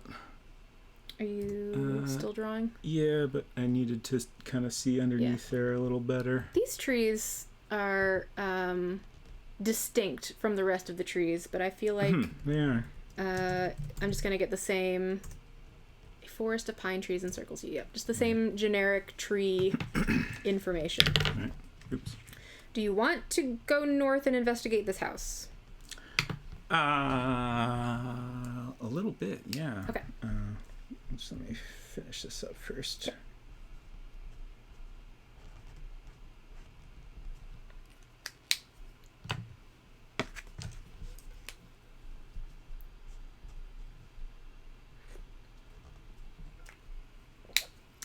When will we ever get points?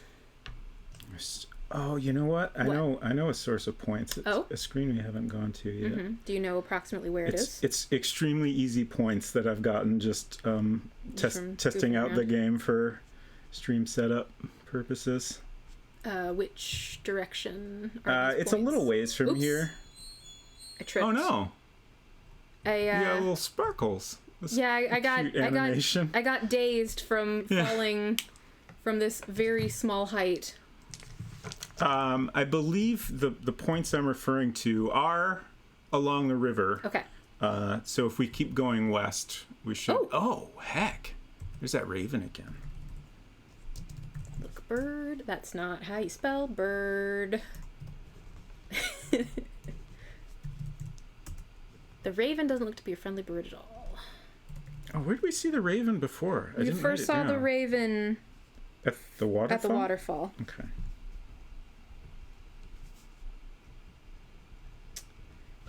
Wish me luck. I'm gonna air dust my PC case. I do wish you luck, Hinton. That's a fun time, if you ask me. Yeah. Who wouldn't want to live in the sweet house built into a tree? I agree. The raven. Ooh, once upon a midnight dreary. You've come upon a cute little house built right into a huge tree. An old water wheel attached to the house goes unused beside the little river that flows gently before the house. Okay. Look. Water wheel? The water wheel appears run down and is currently not in use.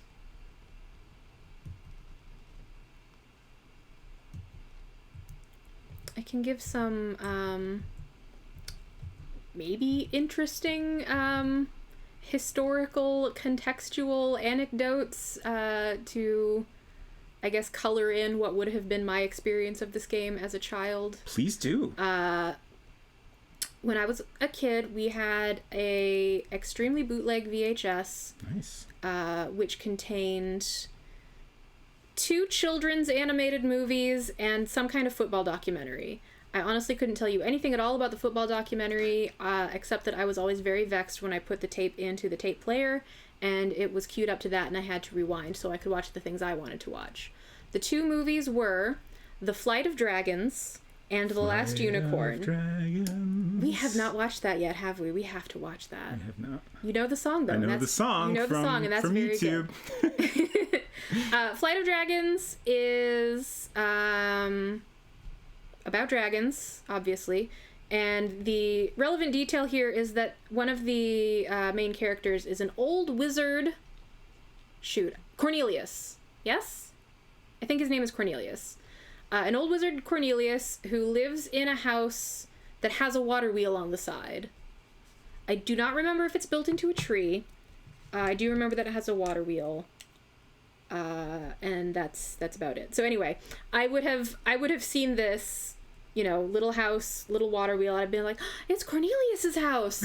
Is Melisande inside? Melisande being his extremely pretty adopted daughter, who is the love interest of the main hero. Flight of Dragons is a very good old animated movie. I don't know that it is a Rankin Bass animation production, but it is of that era, and it has kind of a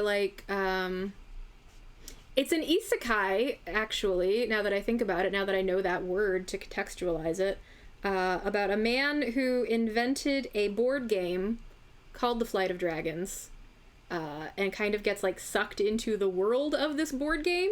Oh, okay. And finds that it is actually real, in a kind of metaphysical, philosophical way. Cornelius also has a bookshelf that has various tomes of stories that are and stories that are yet to be written, and the rule book for his board game is on that shelf.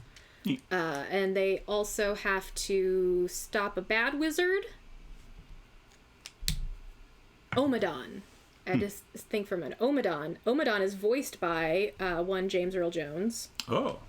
And there is a part of the movie where he's doing some kind of incantation to, I think, brainwash all of the dragons of this world to, bring ruin and doom upon said world. And it's just him going, doom, doom, doom, things over and over again like that. And that's a thing that lives rent-free in my head, as they say.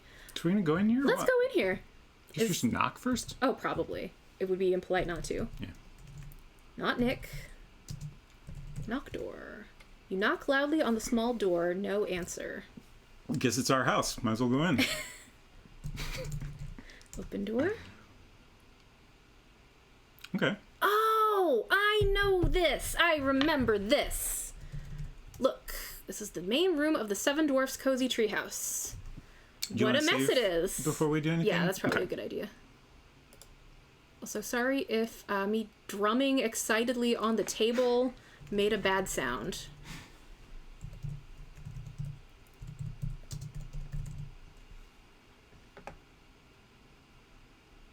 What a nice looking house. Rosella should barge in and rob the place. Look. Oh, it looks like there's a little cuckoo Mess. clock on the wall. Game does not understand mess. Look, kitchen? Dishes? The dishes are dirty. The house needs more than that. Okay, well, can't I start there? A little bit at a time, Can Rosella. you just type clean house? I cannot type clean house. I'm physically incapable. Okay.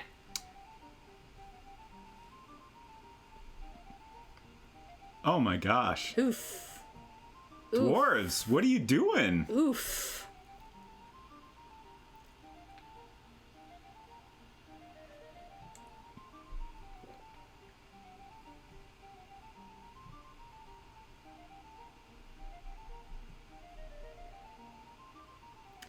Sexism aside, would Rosella even know how to dust or wash dishes? That is a good point.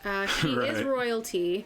Although, they never show any kind of servants or staff or even, like, other Right. members of court in the castle at Daventry. So maybe she would just out of necessity? Right. I thought she was going to go in there for a second. Yeah. Or, I mean, maybe this is a sort of, when I was a little girl, a little middle-class child, this is just... You watch quietly as the dwarfs file in one by one, get a bowl of soup, and take a seat at the table. I thought perhaps it would pause Right. without further input from me.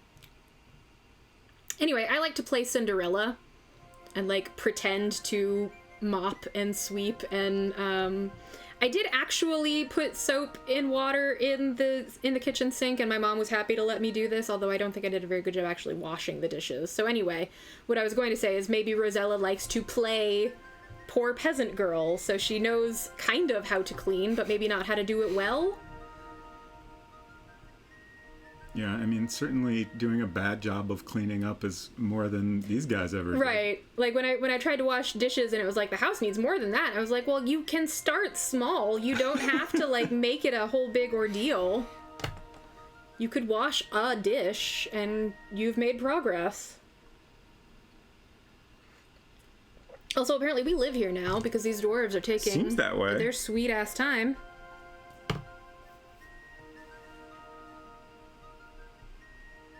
Oh, I got 5 points for that. I didn't notice. Nice. Is this We did get points. Is this the points you were talking about? No, no. Okay. This dwarf must be really hungry. He's getting 2 bowls of soup. Dang.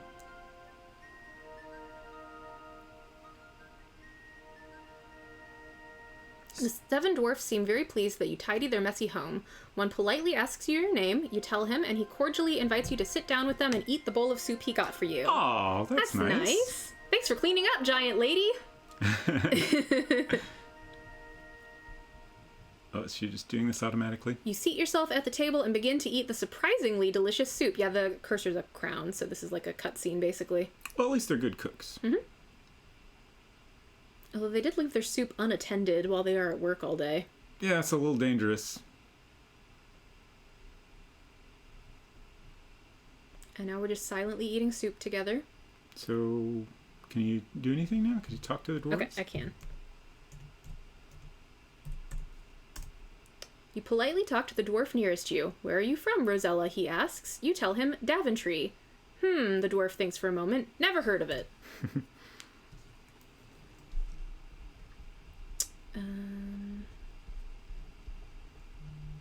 I don't know if I need to actively do anything else, or if they will just continue eating soup. What happens if you talk again? Can we keep talking?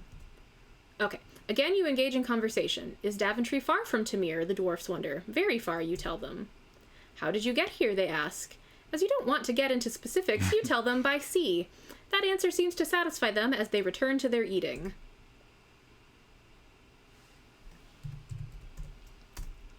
Oh, gosh.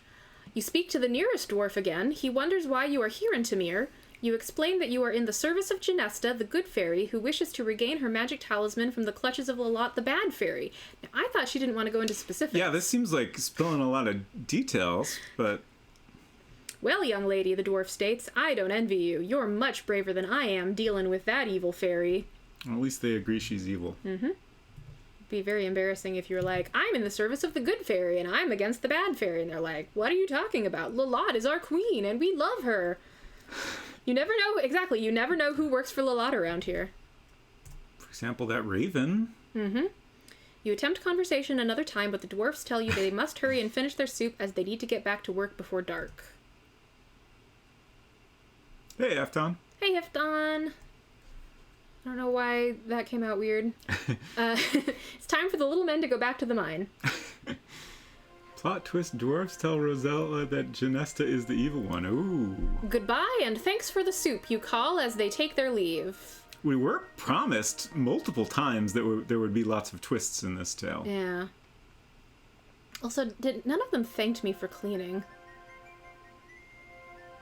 There was something at the beginning that suggested they were thankful. I don't know if it was said that they actually thanked you out loud. I can't not remember. Or we just kind of understood that they appreciated Rosella what you did. not versed in spycraft. You finished your soup also. It was the best soup you have ever tasted. Maybe, though, you were just really hungry. Maybe so.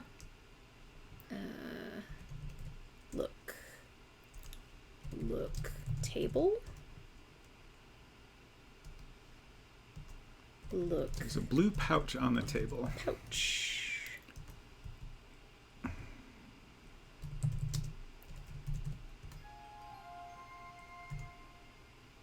What's the key for inventory? Control I, maybe? Diamond pouch. Carrying diamond pouch. Look. Pouch. Oh.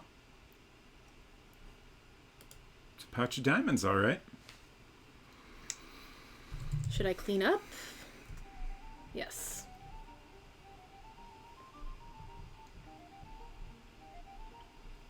Can't let it get into the state it was before. Very good cleaning animation. Mm-hmm.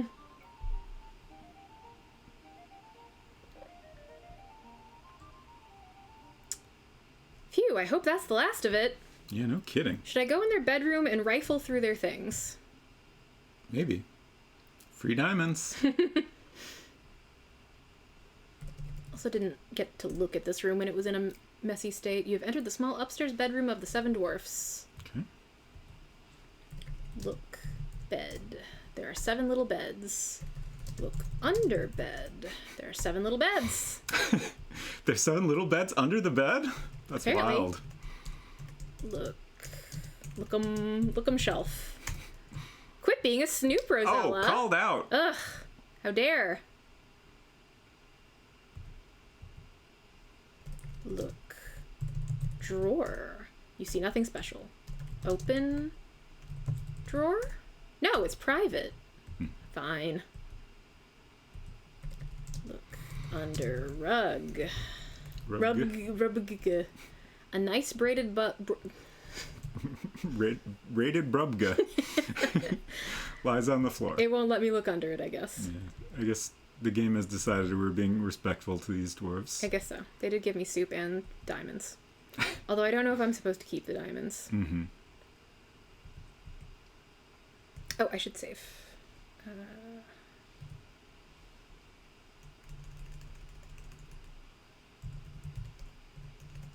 Typing! It's hard. So now what? I guess I'll keep going west. We were originally looking for We were looking for a screen a screen in which you can get some easy points. to the west. This is it. Yep, there it is. I remember that. I don't remember what it's for, but I remember it. Yeah, I don't I don't remember anything about it other than it is a thing you can pick up that will make the point sound, which I recorded for one of my stream alerts. You kneel down and peel under the bridge. Aha, you have found a small golden ball. You pick it up and carry it with you. This has something to do with the Frog Prince story, I think. Oh. Can you dismiss that so I can see the full scene? Frog Prince. I think it's a reversal of the traditional Frog Prince story. The Frog Prince story begins like the like traditional folktale version of the Frog Prince, when a princess or perhaps just a noble young lady is playing with a small golden ball that she has and loses it in a pond or a bog or something, and a little frog is like, "Here is your golden ball, milady. Now, mayhaps would you let me come home with you and sleep on your pillow and eat from your plate?" Excuse me, sir? Yeah. And, because this small talking creature did her a favor, she is obliged to comply with his request. Wild. And she is vexed by the increasingly presumptuous behavior of this frog, such as having to let it sleep on her pillow with its grody little frog body and eat from her bowl. Okay. And then when it does finally ask her for a kiss, she is disgusted with it and flings it at the wall. Oh, ouch. Jeez. I don't remember what happens after that. The frog dies, the end. I mean, I wish I could remember, but like I said, I was a weird kid that checked out absolutely every fairy tale book that the school and public library would provide me. So I've read a lot of variations of fairy tales. The problem is that it's been a very long time since I read any version of the traditional Frog Prince story that I can't remember what happens. I think she feels bad for it. Like, it's fairy tales... Look at the ball. Oh. Oh, okay. Fairy tales, broadly speaking, are, generally like little morality lessons. The pious and kind are rewarded richly, and the rude and haughty are punished. So I think she feels bad for throwing the frog at the wall and maybe thinks that it is dead. And then she gets kind of sad because, I guess she was grossed out by it, but she was also starting to get fond of this little frog. And then she kisses it, I think, and then it turns back into a prince. I thought I was a weird kid for other reasons, not for liking myth lore. I mean... I don't think that's that weird. Right, I guess what I mean is that I was not weird for liking myth and lore, but that I didn't like to play in the way that most of my other classmates did. Like, I didn't really like the running around physical games. Or sports, actual sports, very much. I preferred to sit and read quietly. So that's what I mean by being weird. Which, again, is not actually that weird. Right, it's not at all. I didn't look. It does make you feel weird. A gentle stream meanders its way through the trees. A rustic stone bridge crosses a path. So if we meet a frog, perhaps we need to give it the golden ball back. But like I said, golden balls can relate to other stories as well. But I feel like the Frog Prince... I made the connection to the Frog Prince either as a child or because I came across a frog at some point. I don't remember. Holly wanted tabletop role-playing, not LARPing. Well, I would have been into LARPing, probably. I did have a friend in, like, I want to say 2nd or 3rd grade, whenever the Nintendo, the Mario cartoon show was on, and then they also had the Legend of Zelda segments. Our game at recess was literally just reenacting the previous day's episode of the Legend of Zelda cartoon. What do you do with an elephant with 3 balls? I don't know. Is this the setup for a joke? Is this a lewd joke? Is this a lewd joke? Yes.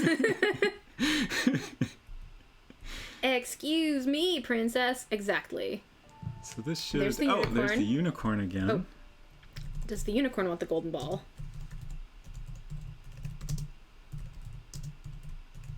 Is this the only screen where we've seen the unicorn? We have seen the unicorn here. Oh, in here. Okay. So both and of there. these screens. Yes. Okay. No, here and here. Hmm? We saw the unicorn here. Oh, I never followed finished it to coloring here. that one. And then now And here. then this is where we are. And then now here. Yes.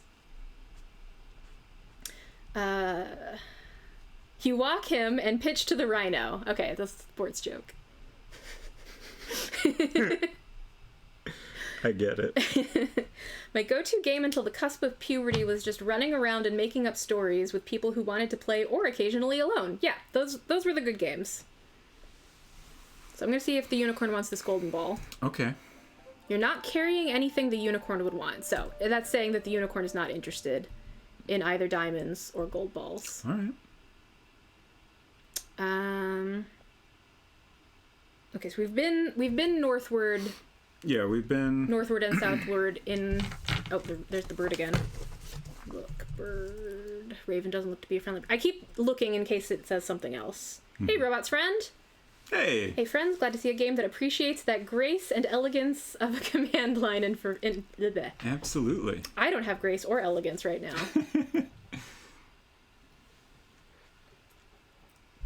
It's a graceful font, too, I will say. Okay, so... Yeah, I really appreciate the font in this game. I'm gonna see if looking at the willow tree gets me anything unique. Does not understand willow. Really? Okay. I'm gonna go northward. Oh! Why, look, it's a bog. Oh. Where'd you go? I went north. So we're here? We're here, yeah. Also, that bird's flying by again. Numerous water lilies float serenely upon the lovely little pond nestled in these woods. Atop one of the bigger lily pads, you notice a rather large frog wearing a little gold crown. Oh, heck yeah, we found him. Where is he? Oh, there he is. He's this little Oh, yeah. bit. He's just like 5 pixels. Oh, and then I've hidden him with the mouse. Look, frog. The large frog stares back at you with big bulging eyes. Look, bog. Oh, it's not a bog. Look, pond? Pond seems right. This is a very pretty little pond. Floating upon it are many beautiful water lilies. You spy a large frog sitting on top of a big lily pad, and yes! It's wearing a little gold crown! She's very excited about this. Hell yeah. Do you want to give you a minute to continue Sure. sketching?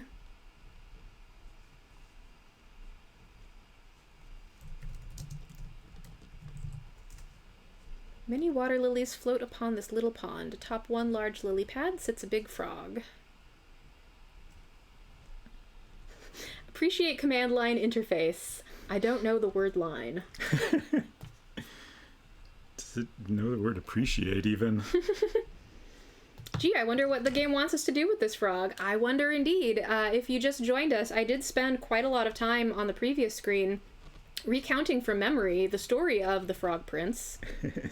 Silver says, I must vanish for a bit, but I'm glad to catch this and see you both having a good time revisiting it. Thank you for Sounds joining good. us, Silver.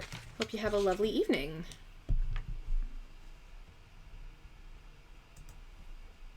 I'm going to talk to the frog.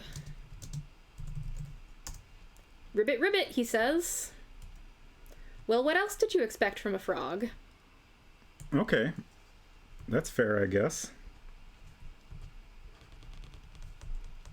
We gonna give it that ball? I'm just trying to think if I want to open with that or try some other things first. Like, we've tried talk. Mm-hmm. What happens if I go into the pond? Oh, catch it.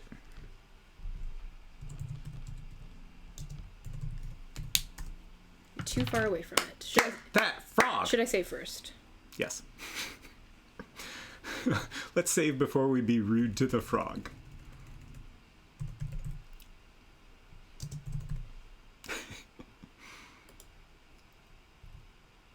Oops, you scared the frog away. See? Restore. Well, let's see if I just leave and come back if he returns. Okay. Yeah, there he is. But if he gets scared away when we go close, then how do we give it something? I think this is where my knowledge of the story is going to come in handy. I think nice. Drop gold ball in pond. You accidentally drop the golden ball into the pond. From atop a lily pad, a large green frog leaps into the water and disappears from view. A moment later, the frog emerges with, "Yes! Your lost ball in its mouth." It seems as if the frog is kindly returning your gold ball to you. I am trying to imagine the experience of someone playing this game who did not have my childhood encyclopedic knowledge of fairy tales. In general, the King's Quest games are kind of impossible if you don't know a lot of fairy tales and can't, like, connect random objects from those fairy tales. Right. Oh, he's over there. Buddy, you went the wrong way.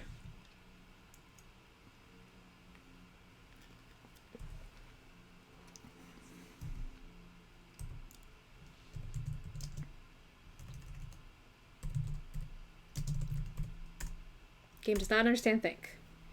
Let's try talking to him first. Ribbit, ribbit. Well, what else did you expect from a frog? Okay, take ball. Yeah. Huh, okay. And he's like, his job here is done?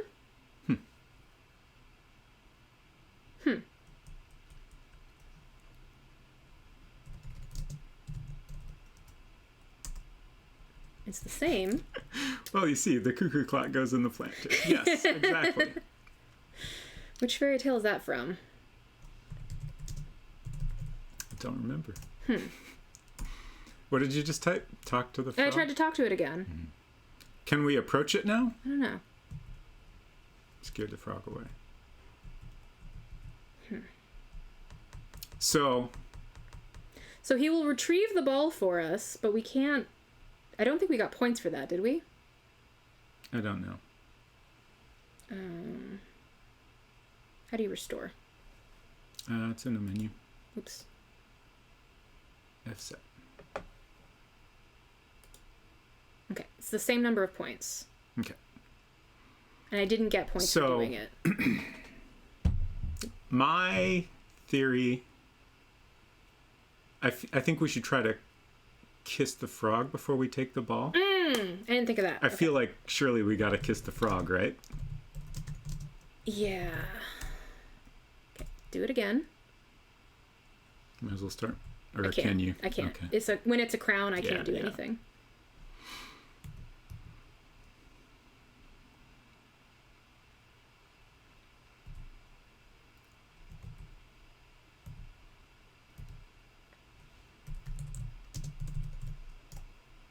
First, you need to get the frog. Get frog? You're not near enough. Oh, gosh.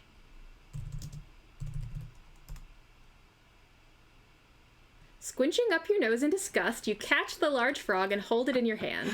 It stares at you with its big bulgy eyes and wobbles its throat. Heart frog, yes. Kiss it. Well, should I save? Nah, okay. We gotta save. Yeah. You look at the frog's green lips. Do frogs have lips?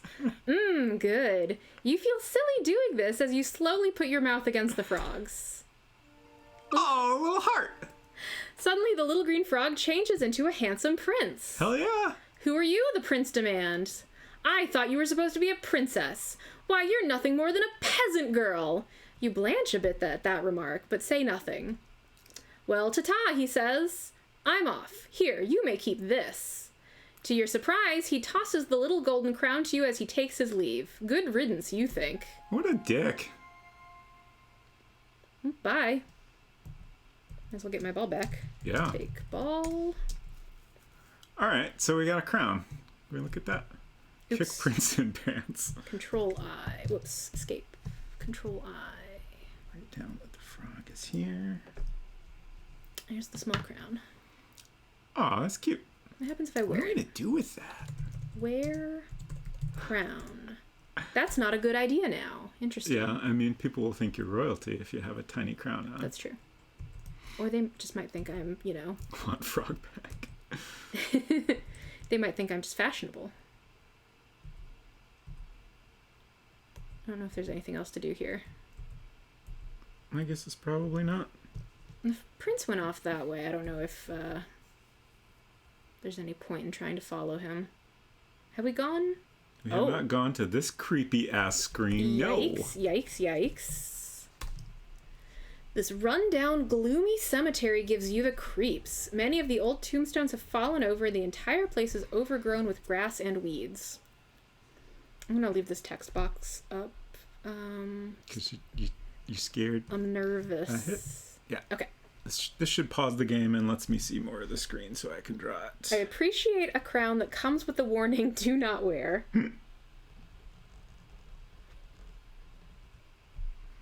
This hole in the tree is interesting. Indeed.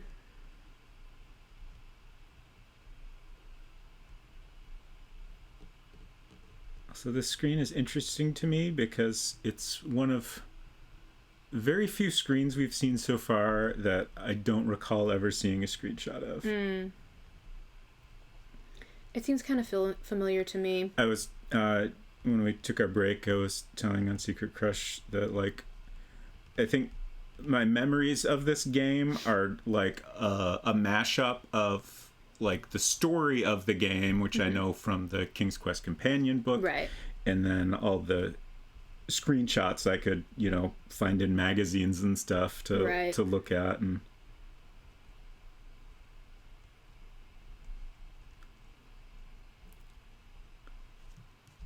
okay.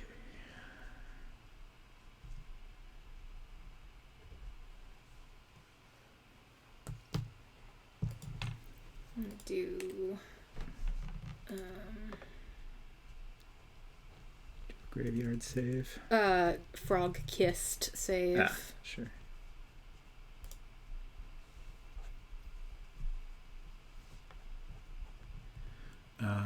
Do you want to check out any of these gravestones or what?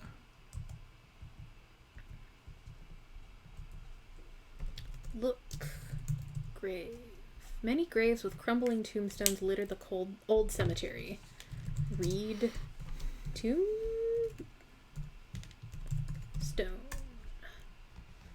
1643. Here lies Newberry Will. His life was finished 'cause he took ill. But none'll miss him. He should have been wiser. 'Tis his own fault for being such a miser.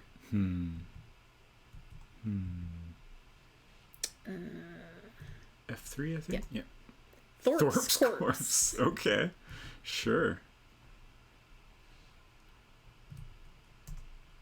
Here lies the body of Marianne Louder. She burst while drinking a Seidlitz powder. What is that? I don't know. Called from this world to her heavenly rest. She should have waited till it effervesced. Okay. Interesting. Dr. I. Letsum. When people's ill, they come to I physics, bleeds, and sweats 'em. Sometimes they live, sometimes they die. What's that to I letsum. Okay. Sure thing. You're not close enough. Beneath the stone, a lump of clay, lies Unker Peter Dannel, who, early in the month of May, took off his winter flannels. Uh-oh. I believe that is implying that he froze to death. I guess so. 6 feet beneath, this funeral wreath is laid upon the shelf, one Jerry Jones who dealt in bones, and now he's bones himself. I don't know if any of this is important, or if it's just for fun. I have some memory, presumably from the storybook. companion book. Companion. I want actual gravestones with this much snark. Strong and athletic was my frame, far from my native home I came, and manly fought with Simon Byrne, alas, but lived not to return. Reader, take warning by my fate, lest you should rue your case too late. If you have ever fought before, determine now to fight no more. So here we have the Tomb of a Pacifist. Did you look at the tree? Look. Tree.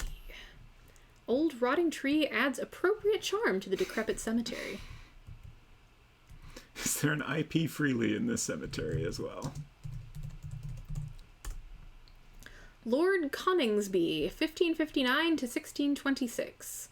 Sleepeth here in peace, an honorable man, a valiant soldier. He served his country well. Well, that's too straightforward. I plant these shrubs upon your grave, dear wife, that something on the spot may boast of life. Shrubs must wither and all earth must rot. Shrubs may revive, but you, thank heaven, will not. Damn. Okay. Got him. Rot in hell, nameless wife. Is this not a tombstone? Is that like, oh, damn it. I'm glad you're dead, or is that like, I'm glad you won't come back as a zombie? Unclear. I can't tell if these brown things are actually tombstones or not. My read on these little brown bits is like pieces of fence that have rotted away. There's one back here. It's kind of hard to tell. To the ever-living memory of Hiram Bennett, baby son of Edward and Sarah Bennett, who by a sudden surprise, spelled with a Z for some reason, fell asleep the 11th day of November, 1553, aged 6 months. Well, that's just sad. I liked the limericks better. What am I supposed to do with this? Is this cross one? Nope, that's just a cross that I'm walking across. Haha. Oh, okay. Here I lie with my 3 daughters, who died drinking Cheltenham waters. If we had stuck to Epsom salt, we should not sleep in this cold vault. Lot of warnings about medicine? Old-timey medicine?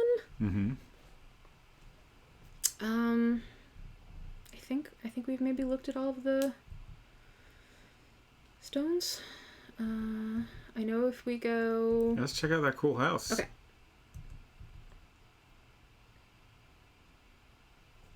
Nice. Indeed, this is a spooky old house. It looks as if no one has lived here for many years. Flanking the old house on both sides is a rundown cemetery. A thick forest looms all around. Oh, there's cemetery on both sides. Oh, interesting. What was the button you pressed to bring up the menu? Escape.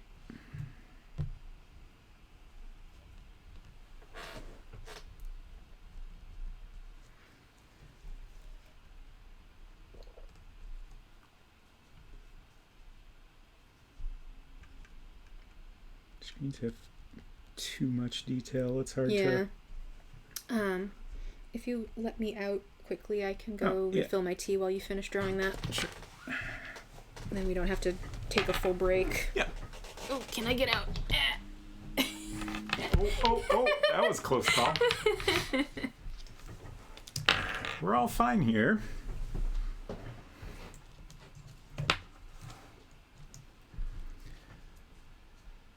Let's see.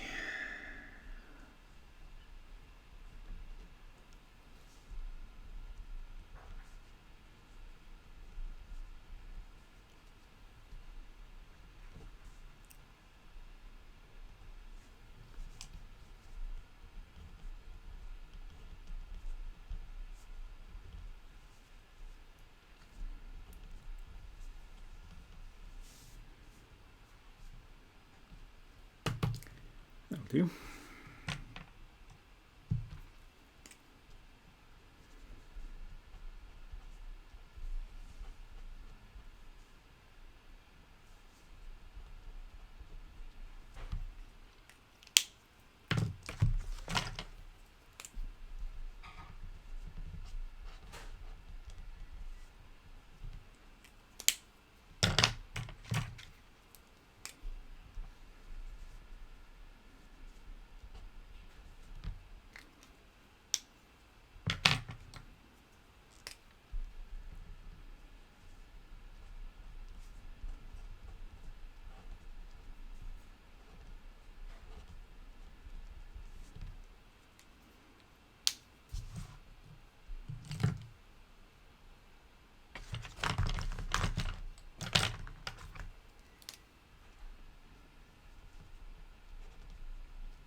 Can't wait to go in this house.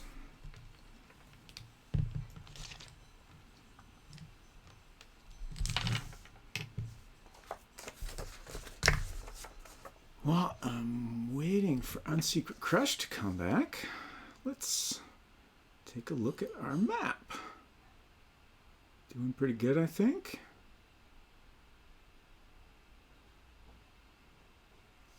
I didn't realize it was already after 6. Yeah.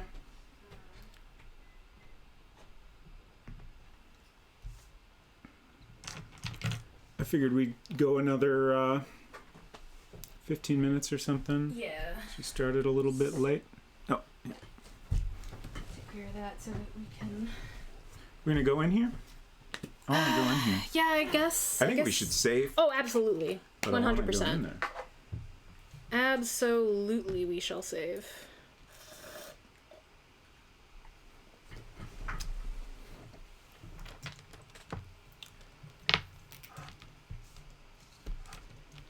It's difficult to get in and out of this arrangement because there's a bed right here. Yep. We can't move the desk any further because there's a vent on the other side. Save?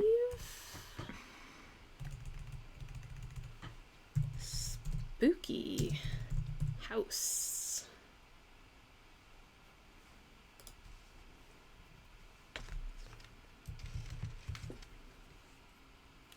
I looked at the house, right? Look, house. I think so.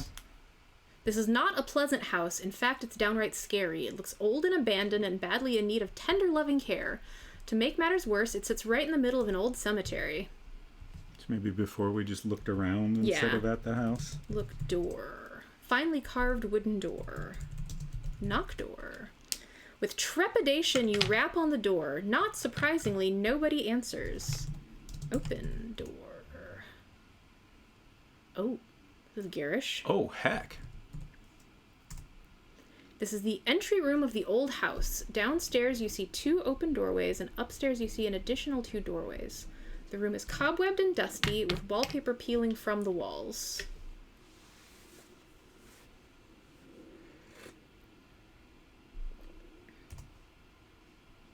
Got a broken mirror. Oops. You look in the broken mirror and see the reflection of a poor but beautiful peasant girl. Look, clock. An old grandfather clock sits in the corner. With each swing of its pendulum, time relentlessly marches on. Look, portraits. You notice 2 interesting portraits above the downstairs doorways, one of a middle-aged woman and the other of a young man. You wonder who they are. Should I go up or should I go into one of these first floor rooms? I don't know. You're right next to that door on the right. Let's see what's in there. Oops, I missed the door.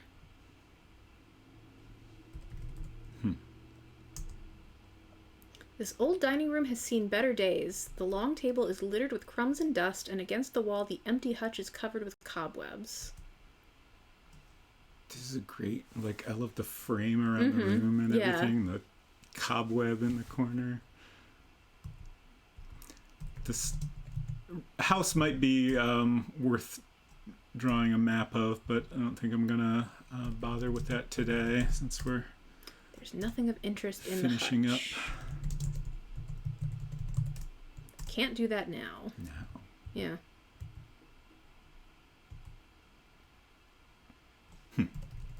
What? Just that thing in the middle. It's like steps that don't go anywhere. Okay. The old kitchen is quite bare, the fireplace has been cold for years, and the dusty pantry is empty but for old crumbs. I think it might be like a little stepladder? Right.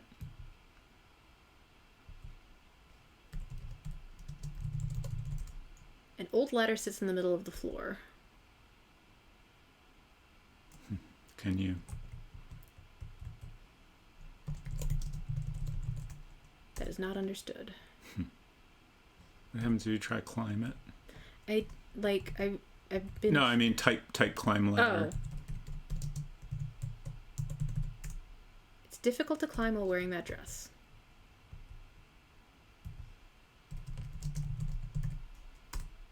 Pantry is bare.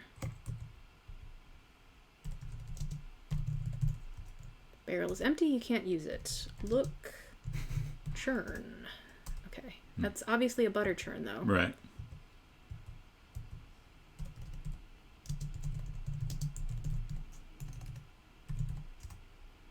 Does not understand butter. The cooking pot is empty and useless. The fireplace is stone cold, an empty cooking pot sits in it. Okay, there's like a little... Yeah. But much like everything that's in the fisherman's house, I think it's just for flavor. Yeah. Look, candle. Take candle? You can't get that. Try taking the pot. The cooking pot is empty and useless. You don't need it. I think we should explore the house some more. Look in this other barrel. Sure. Barrel is empty. You can't use it.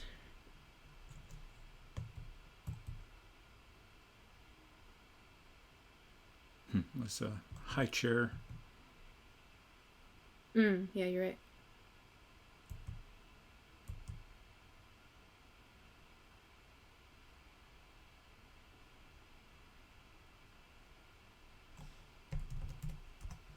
Considering the disarray of the rest of the house, the parlor looks in relatively good order. However, the fireplace is cold and unused, the bookshelves are almost bare, and the old furnishings are dusty. Almost, but not completely bare. The fireplace hasn't been used in years. Look, portrait. An interesting portrait of a young girl hangs above the fireplace. You gaze at it intently and notice that her eyes seem to stare at the left wall of the parlor. Interesting. Look, wall. You examine the left wall very closely and notice a little latch. Nice.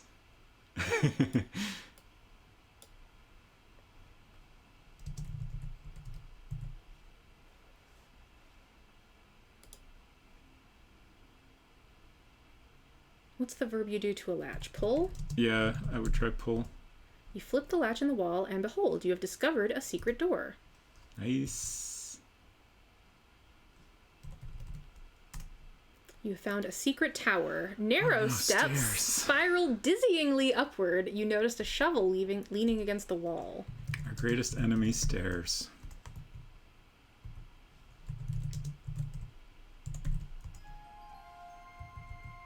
Well, now I gotta save because I got points.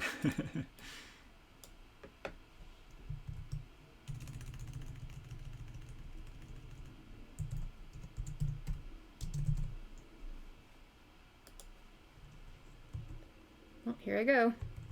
Good luck. You can do it.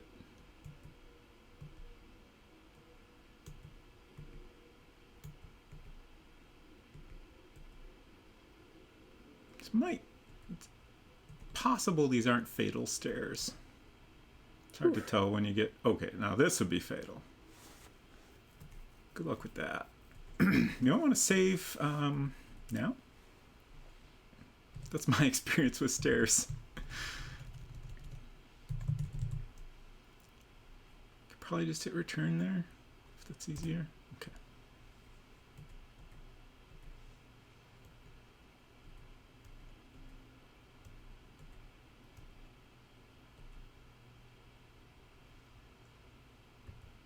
What?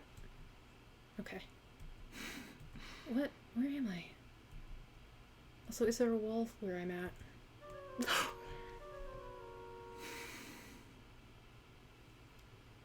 Next time, be more careful. Next time, have the directional keys make sense.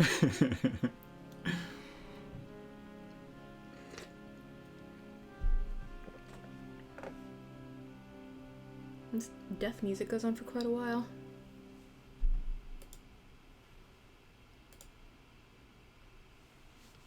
At least we saved.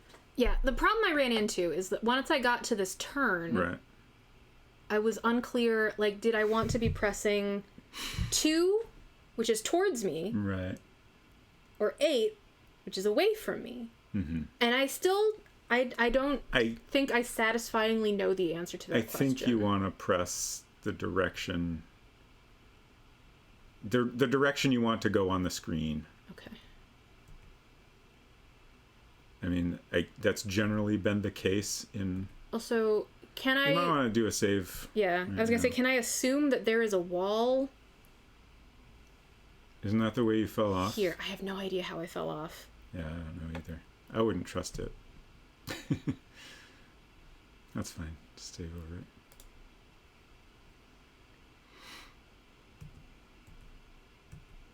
It's also possible that if you click at the top of the stairs at this point, it would get you there safely. But you seem to be doing okay. Good job. An organ. A dusty old pipe organ sits in the center of the tower room.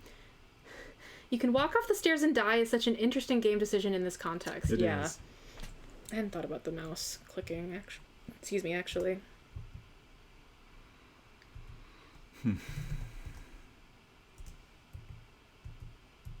Oh, I see.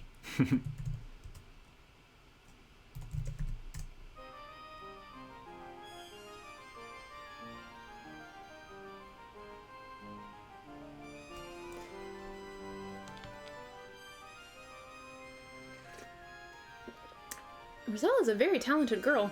Yeah.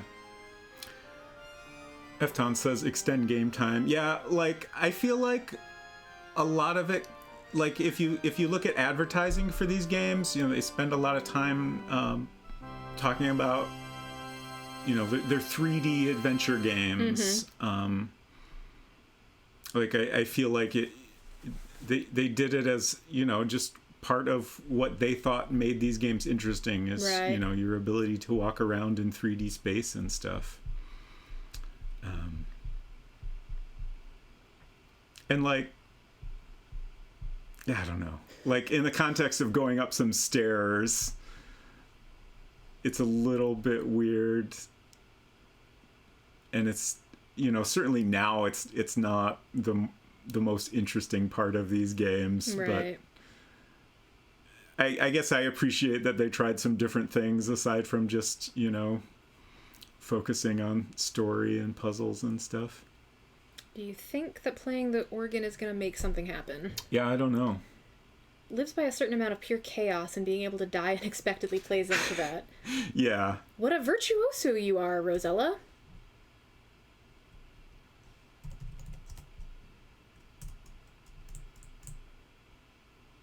I don't know that did anything. It doesn't seem like it. I mean, there's got to be some purpose to this organ, but it's possible we need to do something else first. And that means I need to go down the stairs again. Yeah. Do you want me to do it? I don't know. Maybe. Let me try. Okay. Might want to save right here before you go. Because screen transitions are scary. You never know exactly where you're going to end up or if you're going to be... Yeah.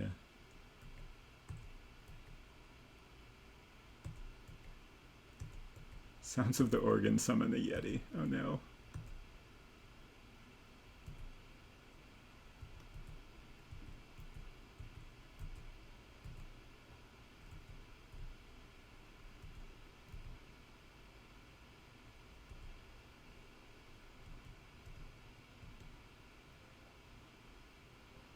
Good job. Yay.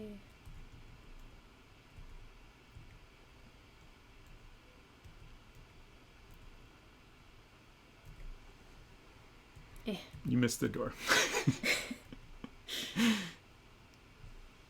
Look. Yeah, I never looked at the bookshelf. You examine the books on this side of the room. None of these books are up to the quality of reading you're used to. She's like, I've got better books at home. Snobby Rosella. Look. Cabinet? There's nothing of interest in the dusty old cabinet. Having an organ you can play with no other effect is kind of neat in its own right. Yeah, you were watching some kind of like a promotional video that I feel like showed Rosella playing the organ as part of This Is a Reel. Yeah. You examine the few remaining books on the bookshelves. Only one catches your attention. It is entitled The Complete Works of William Shakespeare. Take Shakespeare? How was that spelled? I think you missed an E on the I'm end. just going to try take book. Yeah. That's what I was going to say. You remove the Shakespeare book from the shelf and carry it with you. Points. Look. They only have goosebumps. Okay. Read the book. 'Tis now the very witching time of night, when churchyards yawn and hell itself breathes out contagion to this world. Chill. Seems bad. Is the chair empty? Is the sword unswayed? Is the king dead? The empire unpossessed? Kiss me, Kate. We will be married a Sunday. Is this just random? Yeah. Forbear to judge, for we are sinners all. Close up his eyes and draw the curtain close. And let us all to meditation. No beast so fierce, but knows some touch of pity. You spotted snakes with double tongue, thorny hedgehogs, be not seen. Newts and blind worms do no wrong. Come not near our fairy queen. This bud of love, by summer's ripening breath, may prove a beauteous flower when next we meet. How many random bits of Shakespeare have we got here? There's a lot. It is the complete works, after all. It's true. Oh, I have passed a miserable night, so full of ugly sights of ghastly dreams, that as I am a Christian faithful man, I would not spend another such a night, though 'twere to buy a world of happy days. I know all of those words, but... Kind of lost me halfway through. How far that little candle throws his beams, so shines a good deed in a naughty world. Okay, this is getting boring. Let's go upstairs. Do you want to save again? Sure.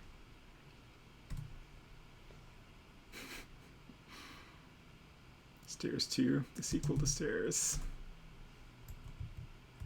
I mean, I think these stairs are safe, but these you stairs never have know. a They could railing. collapse. Ooh. This old bedroom must have once been very nice. You could imagine a cheery fire in the fireplace while its occupant slept snugly in the big bed. But sadly, this room has been abandoned for years.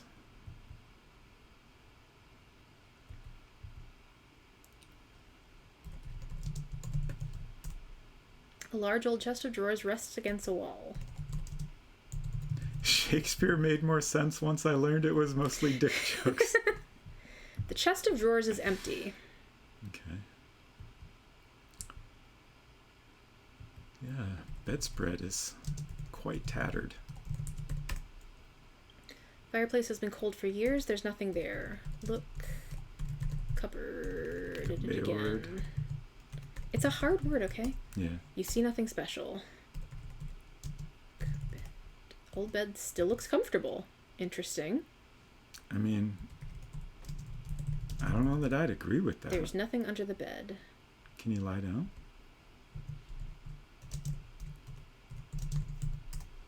You don't have time for that. Why'd you point out that it looked comfortable? Don't have time for that. Can you grab that lantern?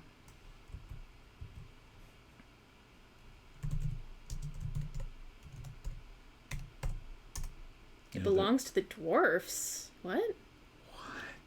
I think that's The lamp is old and dusty. text meant for a different lamp, surely.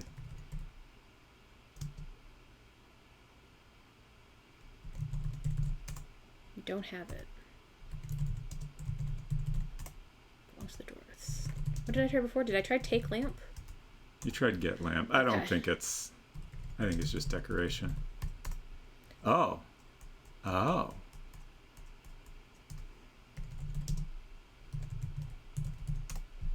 You have absolutely no way of reaching that trapdoor as it's too high, and moving the heavy furniture is out of the question. Forget it. Make a note of that. Trapdoor in left-hand upstairs bedroom.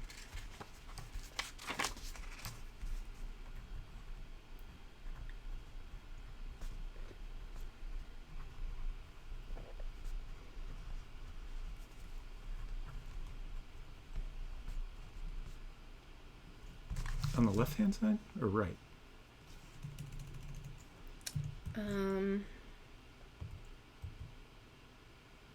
Did you look at the fireplace? Okay. Right. I did look at the fireplace. It is cold and has not been used for years. I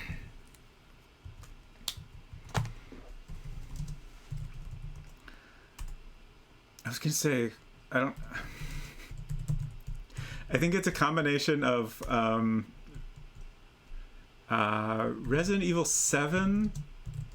There's like a switch for a secret passage in a fireplace, and then also Gabriel Knight 2, there was a stone above the fireplace.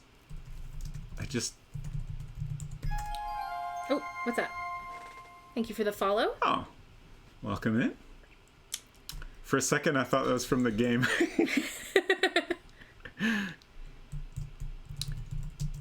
I have a shovel now, so I'm going to try to use it on everything. Did you try to look inside the fireplace? I literally just typed look in fireplace. I missed, sorry. Fireplace has been cold for years. There's nothing there. Did you examine this cupboard above the fireplace? That looks interesting. I did. I don't remember what it said. You see nothing special. Open the cupboard? Open. There you go. Why is this word so hard? You can't do that now. Why? I feel like that might be another thing where it thinks we're talking about some other cupboard somewhere else. What other thing would you call it? I don't know.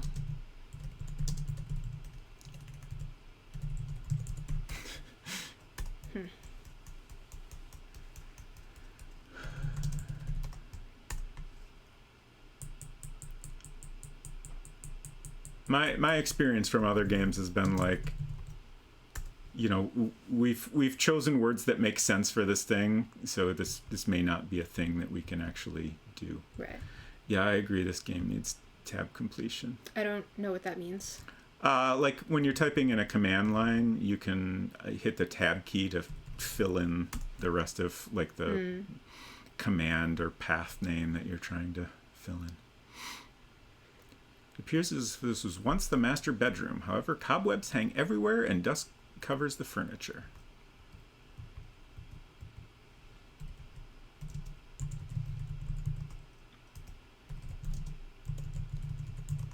Drawers are empty. Yes, you're very beautiful. Old bed is massive and dominates the room. There's nothing under the bed. Did you look under the rug? Tattered oriental rug covers the floor at the foot of the bed. Under rug. Nope.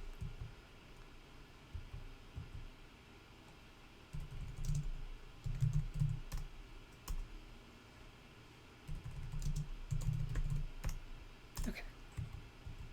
That looks like a little like a little jewelry chest or something. Right. Oh, baby room. This looks familiar. This old baby nursery must have once been a cheery place. Now, through neglect, cobwebs decorate the corners, wallpaper peels from the walls, and dust covers the nursery furniture. There's an open drawer over there. Mm-hmm. Is that familiar too? I mean, I remember the house. I remember all of these interiors. I don't remember anything happening here. I don't know that I ever solved what was going on in this house in any room. Chest of drawers is empty. Yeah. Can you open the other drawers? Baby cradle is empty. Oh.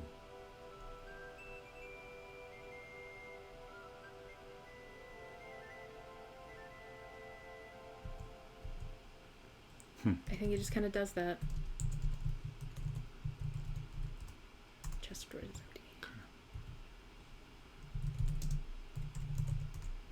Don't have it. Look, horse.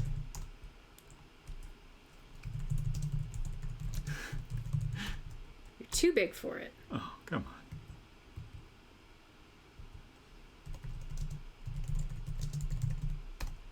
You imagine the mother who must have rocked her baby in this rocking chair. Try another way to say that. Just sitting down in it. That would waste your precious time.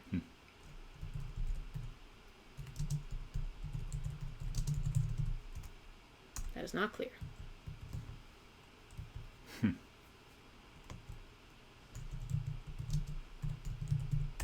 You don't need it. I feel like, given that we know that there is like a nighttime, right? That's what I was just gonna say. It seems like surely, of all, I don't think I ever made it be nighttime when I originally played this as a child. Right. And probably that's when the ghosts come out. That makes sense. I mean, this place got to be haunted, right? Oh, absolutely. I automatically go down these stairs, actually. Like if Oh, really? Yeah. Like the cursor changes to a crown. She just goes. Fascinating. Goes up or down them with ease. You cannot die on these stairs, it seems. Well, goodbye, house. Whoops, I went too far. There's another cemetery on the other side. Right. Possibly one behind? Oh. Oh, that's creepy. Yeah. Oh, there's a lion statue up there. This is a scary old cemetery. Many of the tombstones are crumbling or falling over, and the entire place is overgrown with weeds. A mountain range looms to the east, and all around a forest encroaches. How odd. You see a crypt door built right into the mountainside. Excuse me.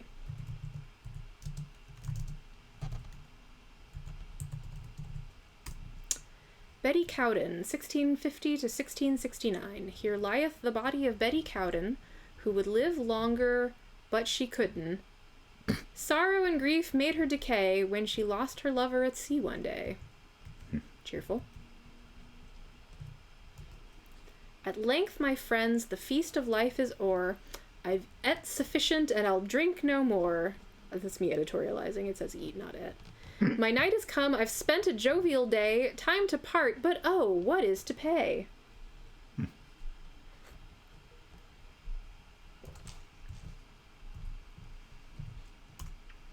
Dentist Brown. Stranger, approach this spot with gravity. John Brown is filling his last cavity. Oh. The cavity being his grave. Right. Oh. Is this just a stone, not a tombstone? Okay. Whoe'er you are, tread softly, I entreat you. For if he chance to wake, be sure he'll eat you.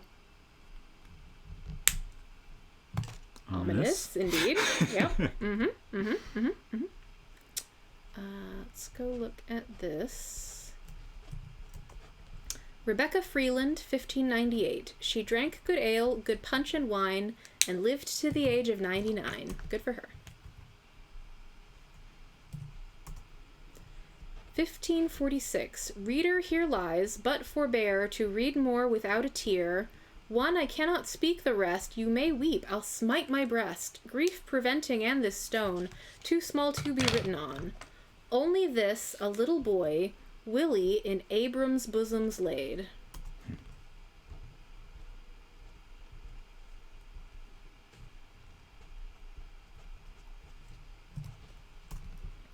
Here lies a poor woman who was always tired. She lived in a house where help wasn't hired. Her last words on earth were, "Dear friends, I am going to where there's no cooking or washing or sewing, for everything there is exact to my wishes. For where they don't eat, there's no washing of dishes. I'll be where loud anthems will always be ringing, but having no voice, I'll be quit of the singing. Don't mourn for me now, don't mourn for me never. I am going to do nothing forever and ever." Mood. I was just about to say, sounds like they're just done doing anything. Yeah. Oh. Not close enough. Your face isn't close enough. She done her best.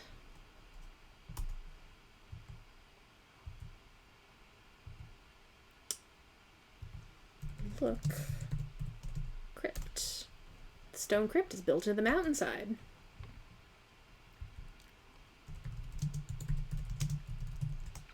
The crypt door is closed. Door's locked. Let's see what's on the screen below. Should be the Okay, waterfall. yep, that's the waterfall. Shall we see what's north? Sure. Also, when do you want to wrap up? Oh, no.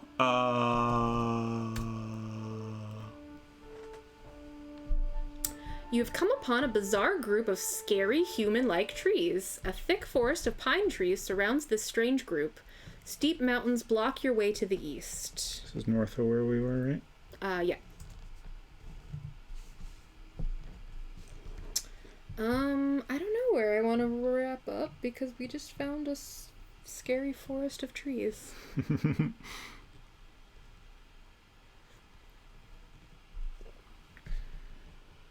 I mean, we can keep going. Or do you want to wrap up now because the trees are too scary? I mean, I'll want to wrap up soon-ish because I will want to eat food. Yeah.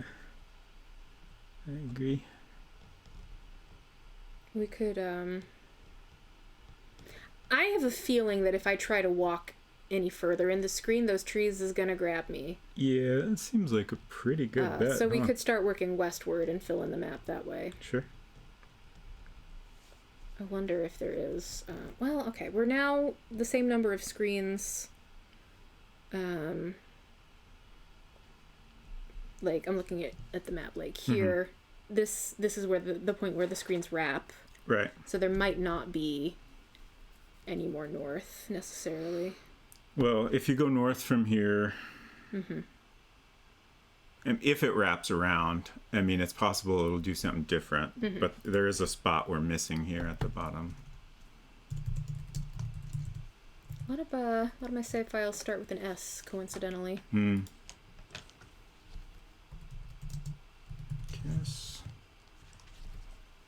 Yeah, it's the same.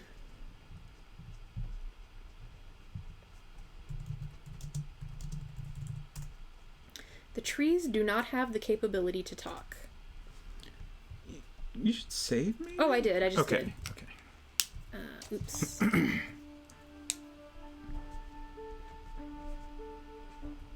Oh. Wouldn't you know it, you've been caught. Hold on a sec here. Let me finish. Well, if I restore, we'll be on the same screen again. Oh, okay, sure. Go ahead then.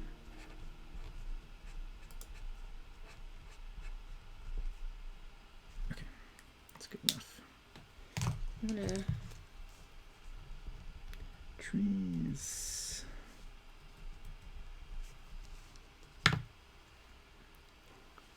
Oops. Ooh. It seems you'll discover your roots, Rosella. Somebody had fun writing all the death messages for this screen. There was a safe-ish path up to the point where I got God, but I don't know if there is a safe path Right. up to here.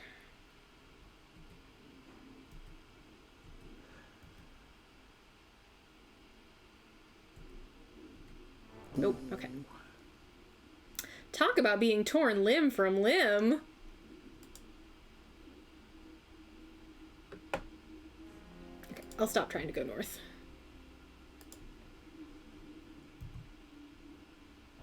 Oh geez, there's more of them. Okay. Oh no. These just look like they're shrugging. You went West. This is right? west, yeah. There are mountains to the east.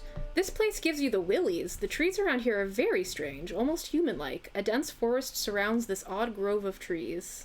Almost human-like. I guess they expected us to come to this screen first. Perhaps. I already forgot exactly what the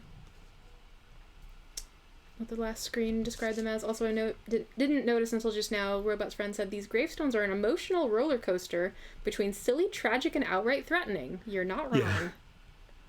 This one Oh, looks like it's got a little butt. Can you circle that butt with the mouse for me, please? I just want everyone to see what I'm talking about there. The little tree took us. Also, I drew it. Very good, as you should. Look at this tree ass. Okay, that's good enough. Simplifying a little bit.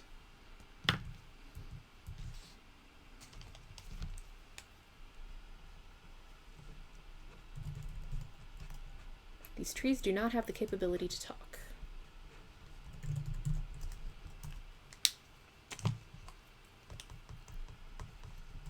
Look at tree butt. Game does not understand butt. What? Got a lot of junk in the trunk.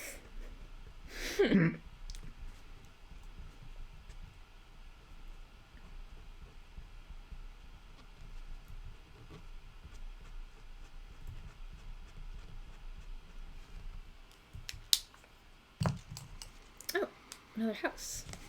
That looks like the ogre's house. Does it? Yeah. Oh, yeah, you are correct. You're Absolutely. just south of that. Yeah. So don't go north. Yep. Thick forest of pine trees surrounds you. You see a house in the distance to the north. Yeah, notice those pine cones.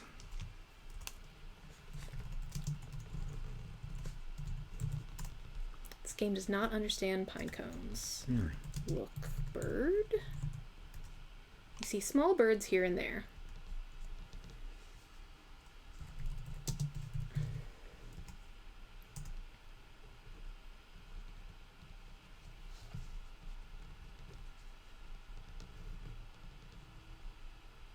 Okay, so if I go south from here, then that's the first screen that we saw of the cemetery. Yeah, it should be. Okay. Do you want to check on that real quick? Just to... Yes, that's correct.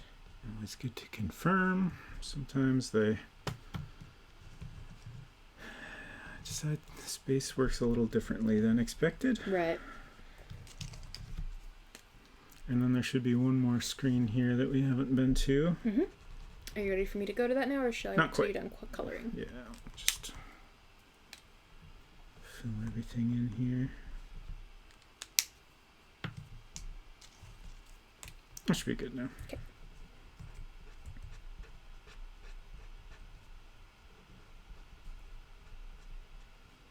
Okay. Oh, you can see the pool with the columns in the distance. Oh, no. You have entered a shady wooded area with birds calling from the many trees. You notice a pool in the distance to the north. So here's the pool, and right here wraps around. That messes with my head. Yeah. I mean, it's just a tiny little globe. Look. Rock. A large rock dominates the clearing. Indeed, it does.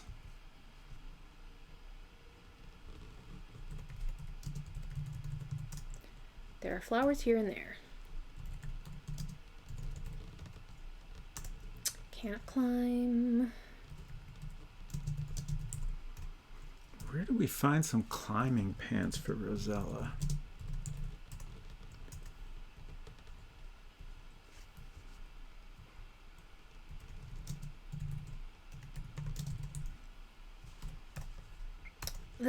There's got to be something to this rock, right?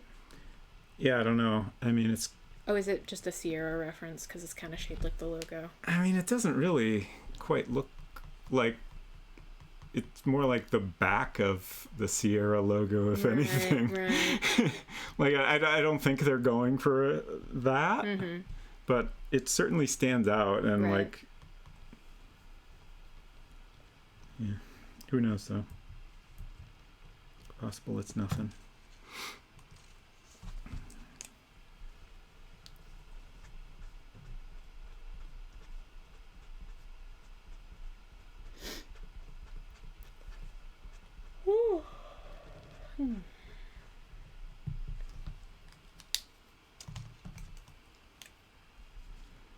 Okay, this should be... Oh, the back of the fisherman's house, and Pam's Hannah's there. here. Try another way to say that.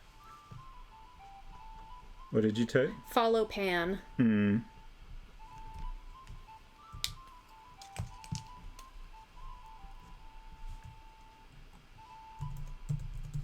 Okay, so this is south of where we first saw Pan. Yeah. So aside from west of the ogre's house, Got a couple screens here. we could try go in ogre word. Rosella is not the king yet. Congratulations on your clean bathroom, though. If we're trying to get here, then we could go to the mine and then go east of the mine and then go south. Okay. Oh, fuck. Oh, shit.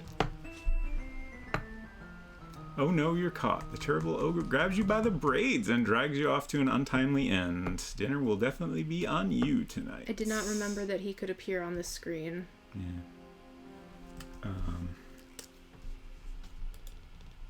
Okay, now we're starting from the scary tree zone. Okay. So go... Actually, if you just keep going south from here, that should get us to... Where we haven't been. Hey, Celtic Delta. Good to see you. Celtic Delta. Let's go and not get killed. So there's our path up the mountain. We can't go south because there's rocks. What about if we go over on the left here? Working on it. Okay, so now we're behind the mine. There's the raven again. Oh, more trees. Okay. Interesting.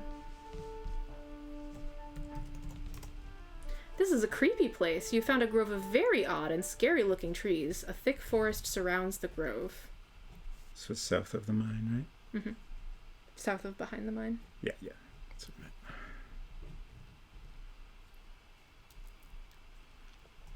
You dismiss that. I'm gonna open the menu because I don't know where all the screens are that the ogre can appear on. Oh yeah. That's good thinking. We're basically in his backyard. Right. Seems dangerous.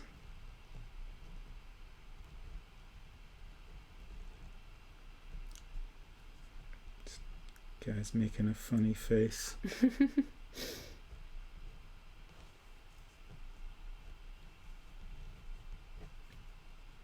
It is a disrespectful ogre, I agree. So I like this little tree in the bottom right corner.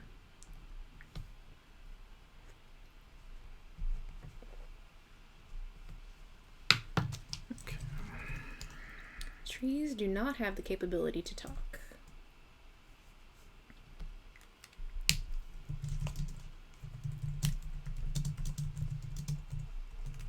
Ask tree not to eat me. Game does not understand ask.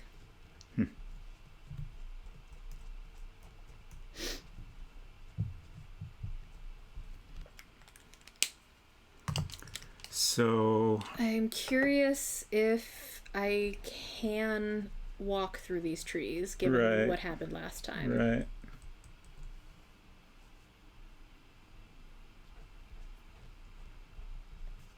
I appreciate... Do you want to do another quick save first, or not worried about that? I'm not worried about it. I mean, because if I have to restore it again, nothing will be lost. We haven't done anything in a little while. I appreciate the spatial awareness hints like edges of houses and things visible in the distance. Yes. Definitely very nice. It dries so fast probably because they are highlighters. So I would think not smearing is a important quality. Yeah, I do have to be careful though. Like you probably can't see it very well on camera, but if I do hit the ink, it does smear a little bit. I think that's probably because your ink doesn't dry as fast as the highlighters. Yeah. Well, here I go. Yep. Haha, torn from limb to limb. Just for the sake of ending on something interesting, I'm going to turn this around so I can see it. Sure. Sorry about the sideways so I'm map, here. y'all. Okay. Go here and past the scary house. Where are we going? We are going to... Where is it? The mine. Okay. Because I think there might be something we can do there. Do you want me to navigate for you? Sure. Okay. But I think I more or less have my bearings. I think I just need to go one screen over more and No, then you down. actually want to go 2 south from here. Okay. If you can. Okay. Should be fine. And then directly south of here should be the front entrance to the mine. Okay. Oops. Got stuck behind a tree.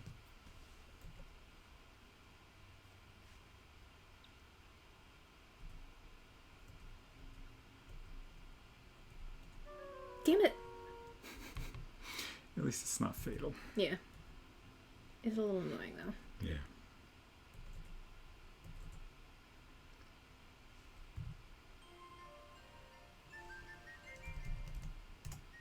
Diamonds glitter and sparkle from the earthen walls of the Seven Dwarfs diamond mine. Within it, you see the little men busily at work. Hello. You endeavor to engage in conversation with the small men, but they are too busy to reply.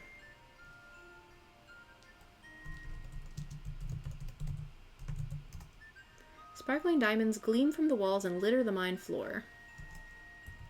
So, we're friends now, so they won't chase me out. Oh, I hadn't thought of that.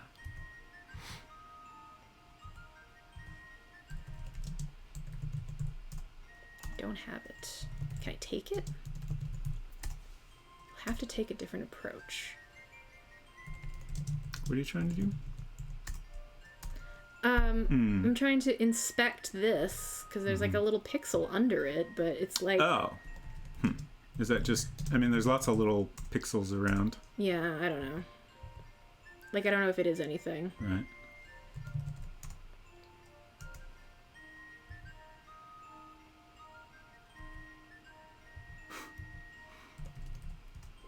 You see the busy little dwarfs hard at work within the diamond mine. The diamonds flash and sparkle from the earthen walls. Oh, no! What? We got a random access memories. Oh, okay. redeem. One moment. Go ahead and pause here. This might be also... I'm going to save. Might be a good opportunity to start wrapping up Yeah. so that we can have dinner. Where did I put that?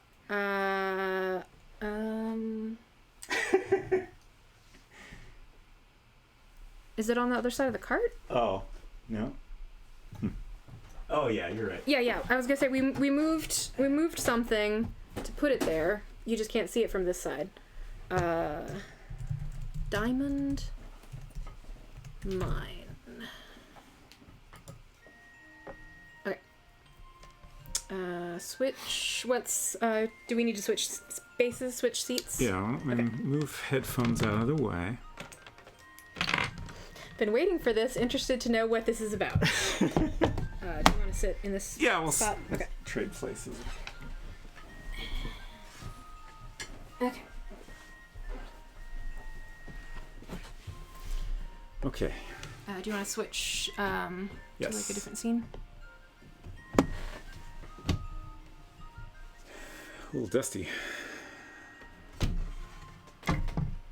So I haven't figured out exactly how I'll do this. I'm just kind of looking up, trying to decide where to pick from. Do you want me to pick? Ford Simulator 2. Got a Ford logo. It says Macintosh version. Insert in 800K disk drive. Click on Ford icon. Requires 512K minimum RAM. So this was pretty much what it says. It's the second version of the Ford Simulator. You could... I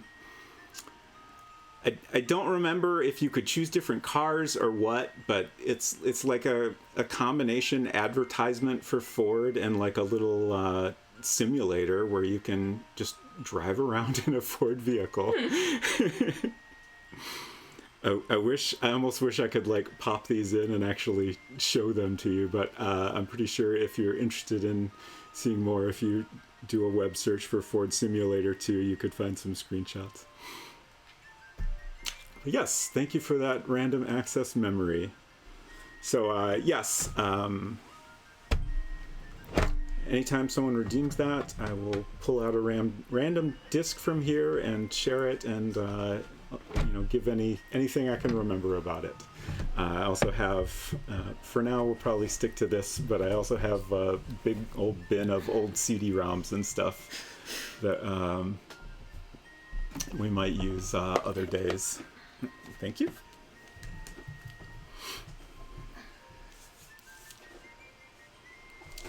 So, Oops, okay, I'm making a mess. I'll clean that up later. yeah, that's fine. Schedule. Monday, unsecretcrush will be playing more Genshin. Because I want to continue exploring. Full-time Genshin right now. Persona will return eventually. Eventually. When there's not cool new shit I am excited to explore in Genshin Impact. And then on Tuesday, I'll be doing more Gabriel Knight, The Beast Within. And then a week from now, we will play more King's Quest IV together, which I'm very excited to continue. It's been a lot of fun. Yeah. I scrapped my 6166. It was a little special. Didn't realize it was the first system in an architectural change. Regret. Aw. I still have our first family Macintosh. It's in the garage. Yeah, I'm afraid for it. I'm a little scared of what state it's in at this point. Our garage is poorly insulated. The last time I opened it up, I was shocked that it seemed to be running. And it booted up fine and everything. I think I popped in a Dark Castle disc and it booted up from that. But the mouse was in terrible shape. So I found a mouse on eBay and I booted it up again and all it would do was beep. And then I just kind of gave up on it for a while. I did some searches on what this could mean and it didn't seem like it was anything solvable by me personally. When's the next Persona 3 update season start? You ever seen the Scottish tartans hats with fake ginger hair on the back? It's from the company that makes them. That was their Mac that used to design their product labels. Oh, and wild. Stuff. Fascinating. Huh. I'm not familiar with this type of hat myself. Yeah. Is this like a costume? Like a funny costume, or is this like actual traditional dress kind of thing? Fancy dress, I think, is what Oh, we should do a British people. quick shot More of a of jokey our, tourist thing. Okay. Okay. Here's our map so far. Missing a square here, but that might be hard to get to without dying figuring out how to deal with these evil trees. or the ogre. And then we haven't explored the ocean too much. Oh, that's right. Who knows what might be out there? I remember, like, I came to the mine after feeding the dwarves and cleaning up their house and becoming friends with them, because I remembered this being a thing you can do. We are rapidly approaching the limit of stuff that I remember how to get points from.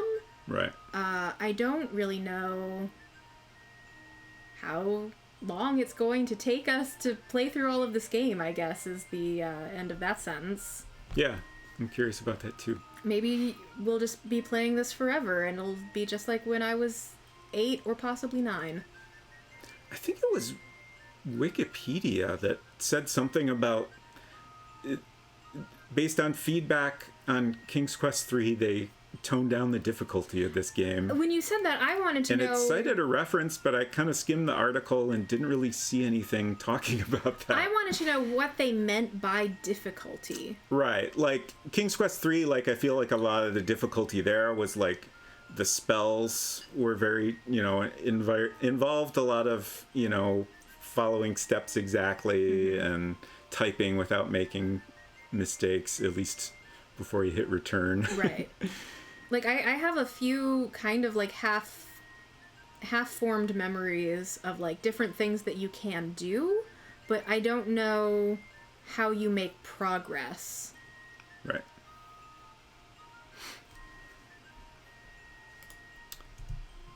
So, is there anything else we want to talk about before we finish up? I don't think so. Do you have an idea of who we're gonna be I do. doing a raid? I think this is still an option. Is it not? Did you spell the name right? Or is she not live? Let me check on my phone. I don't know if she's live anymore. I looked a minute ago. She might have, like, literally just You wrapped hand me up. my iPad. I'll grab my You'll iPad. get it yourself. That's fine. Yeah. Oh. That's fine, too. We'll find somebody good. Yeah, I don't think she's on anymore. Okay, I just missed it. Yeah. I was gonna rate Emma Pearl. She was doing a cooking stream while dressed up as Guy Fieri, which sounded like a very interesting adventure. Well, I'll have to catch the VOD of that instead. Do you have any other ideas? Not especially. My brain has already moved on to thinking about dinner. Ah, sure.